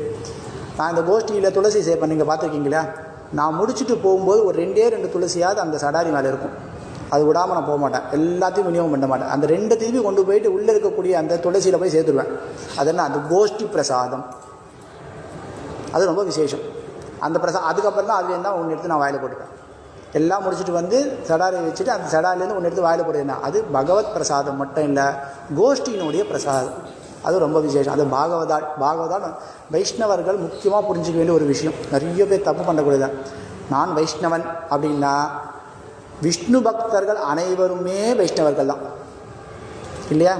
யாராக இருந்தாலும் எம்பெருமானை தவிர நான் இன்னொருத்தவனை தொழமாட்டேன்னு சொல்லக்கூடிய அத்தனை பேருமே வைஷ்ணவர்கள் தான். அதனால தான் இந்த திருமணம் இட்டு இருக்கா இல்லையா, சில பேர் திருமணம் மட்டும் எடுத்துப்பா, பூணுலாம் கிடையாது, பிராமணால் எல்லாம் இருக்கலாம், அவளுக்கு பாகவதாள்னு பேர். சாதாரண இல்லை, நம்ம கோயிலுக்கு கூட வராரு இல்லையா, மோகன் வராரு இல்லையா, பாகவதாள்னு பேர். அது விசேஷம். அந்த நாமா கிடைக்கிறது நம்ம பண்ணி வேணும். அது எப்போ கிடைக்கும்னா, அது எம்பெருமானோடைய திருவடி சம்பந்தம் மட்டும் இருந்தால் தான் கிடைக்கும். அந்த சம்பந்தம் எப்படி இருக்குன்னா, அதுதான் கூடியிருக்கணும். எங்கன்னா எம்பெருமானோட கூடியிருக்கணும், எம்பெருமானை சேவிப்பதற்காக பாகவதாலோட கூடியிருக்கணும். இப்படி ரெண்டுமே சேர்ந்ததுனால் அது என்ன ஆகும்னா, அது குளிர்விக்கும், நம்மளை சந்தோஷப்படுத்தும், அப்படின்னு ஆனந்தப்படுத்தும். எங்கே ஆனந்தம், இங்கேயும் ஆனந்தப்படுத்தும், இங்கே முடிஞ்சதுக்கு அப்புறம் வைகுண்டத்துக்கு கொண்டு போய் ஆனந்தப்படுத்தும். அப்படியான விசேஷமான ஒரு வரி இந்த வரி என்னென்னா, கூடியிருந்து குளிர்ந்தேடோர் எம்பாவான்னு சொல்லக்கூடிய வசதி. இந்த வாசகத்தினால ஆச்சரியமாக என்னென்னா, நாம் எப்படி அனுபவிக்கணும் பெருமாளை, அனுபவித்தது இந்த விரதத்துக்கு அப்புறம் எப்படி ஆனந்தப்படணுன்றது ஆண்டாள் சொல்லி என்ன பண்ணுறான்னா, கூடியிருந்து குளிர்ந்தேடோர் எம்பாவான்னு சொல்லி முடிக்கிறார். அடுத்த பாசுரம் கறவைகள்ன்ற சொல்லக்கூடிய பாசுரம், ஆச்சரியமான பாசுரம். அதில் தான் உருகிறா எப்படி எனக்கு எப்பயுமே இந்த கறவைகள் பாசுரம் நான் ஆற்றுல உட்காந்து பார்க்கும்போதும் சரி, சொல்லும்போதும் சரி, எனக்கு உள்ளுக்குள்ளேருந்து ஒரு பாரம், ஒரு 2 கவலை ஏற்படும். என்ன அப்படின்னா, இதில் இருக்கக்கூடிய அந்த உருகல், அவளோட அந்த ஆயர்பாடி பெண்கள் உருகலோட உருகல் ஒன்று இருக்கும். ரெண்டாவது, இதோட இன்னும் 2 நாளில் முடிஞ்சிட போகிறதுன்னு ஒரு வருத்தம் இருக்கும். 30 நாள் என்ன அனுபவித்த சந்தோஷம். இப்போது நீங்கள் கேட்குறீங்க இல்லையா, இந்த கேட்குற ஆனந்தம் இருக்கே, அதில் 10 மடங்கு ஆனந்தம் தெரியுமா, அதை அனுபவித்து சொல்கிறதுல இருக்கு. இப்போ நீங்கள் கேட்குறீங்க இல்லை, இந்த கேட்குறத 4 பேர்கிட்ட சொல்லும்போது நீங்கள் யோசிச்சு பாருங்கள், அது கேட்குற ஆனந்தத்தை விட அந்த சொல்லும்போது ஆனந்தம். நேற்று உங்கள் ஆற்றுல சொன்னால, மாமியாத்தில் நேற்றுக்கு நடந்தது, முடிச்சுட்டு போய் பையன்கிட்ட சொல்கிறான், இன்றைக்கி இந்த பாசுரம் இதோட இதுன்னு. அதை சொல்கிறதுனால அவளுக்கு அந்த மாமிக்கு அவ்வளவு ஒரு சந்தோஷம். ஏன்னா நம்ம இந்த பாசுரத்தை கேட்கறது ஒரு விசேஷம், கேட்கறத விட சொல்கிறது ஒரு விசேஷம் இல்லையா? அப்போ இந்த கேட்கறது ஒரு விசேஷம். அதனால தான் இதுக்கு பகவதி கீதைன்னு பேர் இருக்குது. பகவத்கீதை கேள்விப்பட்டிருக்கீங்க இல்லையா? பகவத்கீதை எம்பெருமான் பண்ணது, அது பகவத்கீதை. அது எம்பெருமான் தன் வாயாலேயே சொன்னது. இந்த பகவதி கீதைன்னா இது ஆண்டாள் சொல்லி எம்பெருமான் கேட்கறது. அதனால தான் பகவத்கீதை விசேஷம். அந்த மகாபாரதத்தில் விஷ்ணு சஹஸ்ரநாமம் ரொம்ப விசேஷம். என்ன, இவர் பீஷ்மர் சொல்லி எம்பெருமான் கேட்குறார், அது அங்கே விசேஷம். அதனால தான் அந்த விஷ்ணு சஹஸ்ரநாமத்துக்கு உண்டான ஏற்றம். அதுபோல் இங்கே என்னென்னா பகவதி கீதைன்னா இது எம்பெருமான் கேட்டது. உட்காந்து தூங்குற மாதிரி உட்காந்து கேட்டுட்டு இருக்காங்க, அது கேட்டது விசேஷம். அதனால் கேட்டது ரொம்ப விசேஷம். அதை போய் சொல்கிறதுல இன்னும் விசேஷம். அந்த அனுபவம் நேற்று இந்த மாமி கிடச்சிது இல்லையா? அதுபோல் எனக்கு கிடைக்கிற அந்த அனுபவம் என்ன 2 நாளில் முடிவு போகிறது. எப்பயுமே இந்த 26, 27 பாசனம் வந்தோடனே மனசில் லைட்டாக ஒரு இழுக்கும் எனக்கு எப்பயுமே. ஆஹா, இன்னும் 2 நாளில் முடிஞ்சிடுமே, இன்னும் 2 நாளில் முடிஞ்சிடுமே, 2 நாளில் முடிஞ்சிடுமே அப்படின்னு ஒரு அந்த துக்கம் இருக்கும். ஏன்னா அது பெருமாளுடைய ஆனந்தம். பெருமாளுடைய நாமாக்கள் சொல்லும்போது ஆனந்தம், பெருமாளை பற்றி பேசும்போது ஒரு ஆனந்தம், பெருமாளை பார்க்கும்போது ஒரு ஆனந்தம். இந்த ஆனந்தம் வந்து எப்பயுமே நமக்கு இருக்கணும்னா அது அனுதினமும் ஸ்மரிச்சுன்னு இருக்கும்போது நமக்கு அது கிடைக்கும். 30 நாளில் முடிஞ்சிடுறதே, இதோட நம்ம அனுபவிக்க முடியாதனா நித்தியமும் அனுபவிக்கலாம். அந்த பெருமாள் அந்த நித்தியமும் இந்த திருப்பாவை 30 நாளும் இல்லை, 365 நாளும் சொல்லக்கூடியது இந்த திருப்பாவை. எல்லா நாளும் சொல்லணும். கோவில்கள்லையும் சொல்லுவா, ஆற்றுலையும் சொல்லி, முக்கியமாக திருவாரூரில் கூட இந்த 30 பாசனம் உண்டு. அதை சொல்லும்போதுலாம் இதை அனுபவிச்சுட்டு சொல்லணும். இந்த உபன்யாசம் கேட்டு என்ன பண்ணணும்னா அந்த திருப்பாவை நாம் சொல்லும்போது அந்த திருப்பாவை நாம் அது உண்டான அர்த்தத்தோடு பார்க்குறோம் இல்லையா? இப்போ நம்ம மாறி மழை முழஞ்சில் மண்ணி குடந்தரம்பு சீரை சிங்கம் அறிவிட்டு தீ விழுத்து வேறு மயிர் பொங்க எப்பாடும் பேருதறி இது போகிறோம் இல்லையா? மூறி நிமிர்ந்து முழங்கி புறப்பட்டு போதருமா பூலே நீ பூவே பூவண்ணா. இப்போ சொல்லி பாருங்க, இந்த அர்த்தம் தெரிஞ்சு. முழங்கி புறப்பட்டு சீரிய சிங்கம் இதெல்லாம் நான் அனுபவிக்கிறோம்ல. இந்த அனுபவம் எப்பயுமே நமக்கு இருக்கக்கூடியது. எப்போன்னா அதை புரிஞ்சுன்னு இந்த திருப்பாவை புரிஞ்சுன்னு நித்தியமும் இது சொல்லும்போது இந்த அனுபவம் நமக்கு கிடைக்கப்படுவோம் அப்படின்னு அவசியம் எல்லாரும் இந்த 30ம் தப்பாமல், அதான் நான் சொன்னேன், 30ம் தப்பாமல் நாம் இது நித்தியமும் சேவிக்க வேண்டிய ஒரு பாசுரங்கள். இது அவசியம் எல்லாரும் சேவிக்கணும்னு வேண்டிக்கிறேன். அடுத்த பாசுரம் நாளைக்கு பார்க்கலாம். ஸ்ரீ அமிர்தவல்லி நாயிகா சமேத ஸ்ரீ ஹரிதவாரண பரபிரம்மணே நம. அஸ்மத் குருபியோ நம. அஸ்மத் சர்வகுருபியோ நம. ஸ்ரீமதே ராமானுஜாய நம. ஸ்ரீமத் தாசரதை மகாகுரவே நம.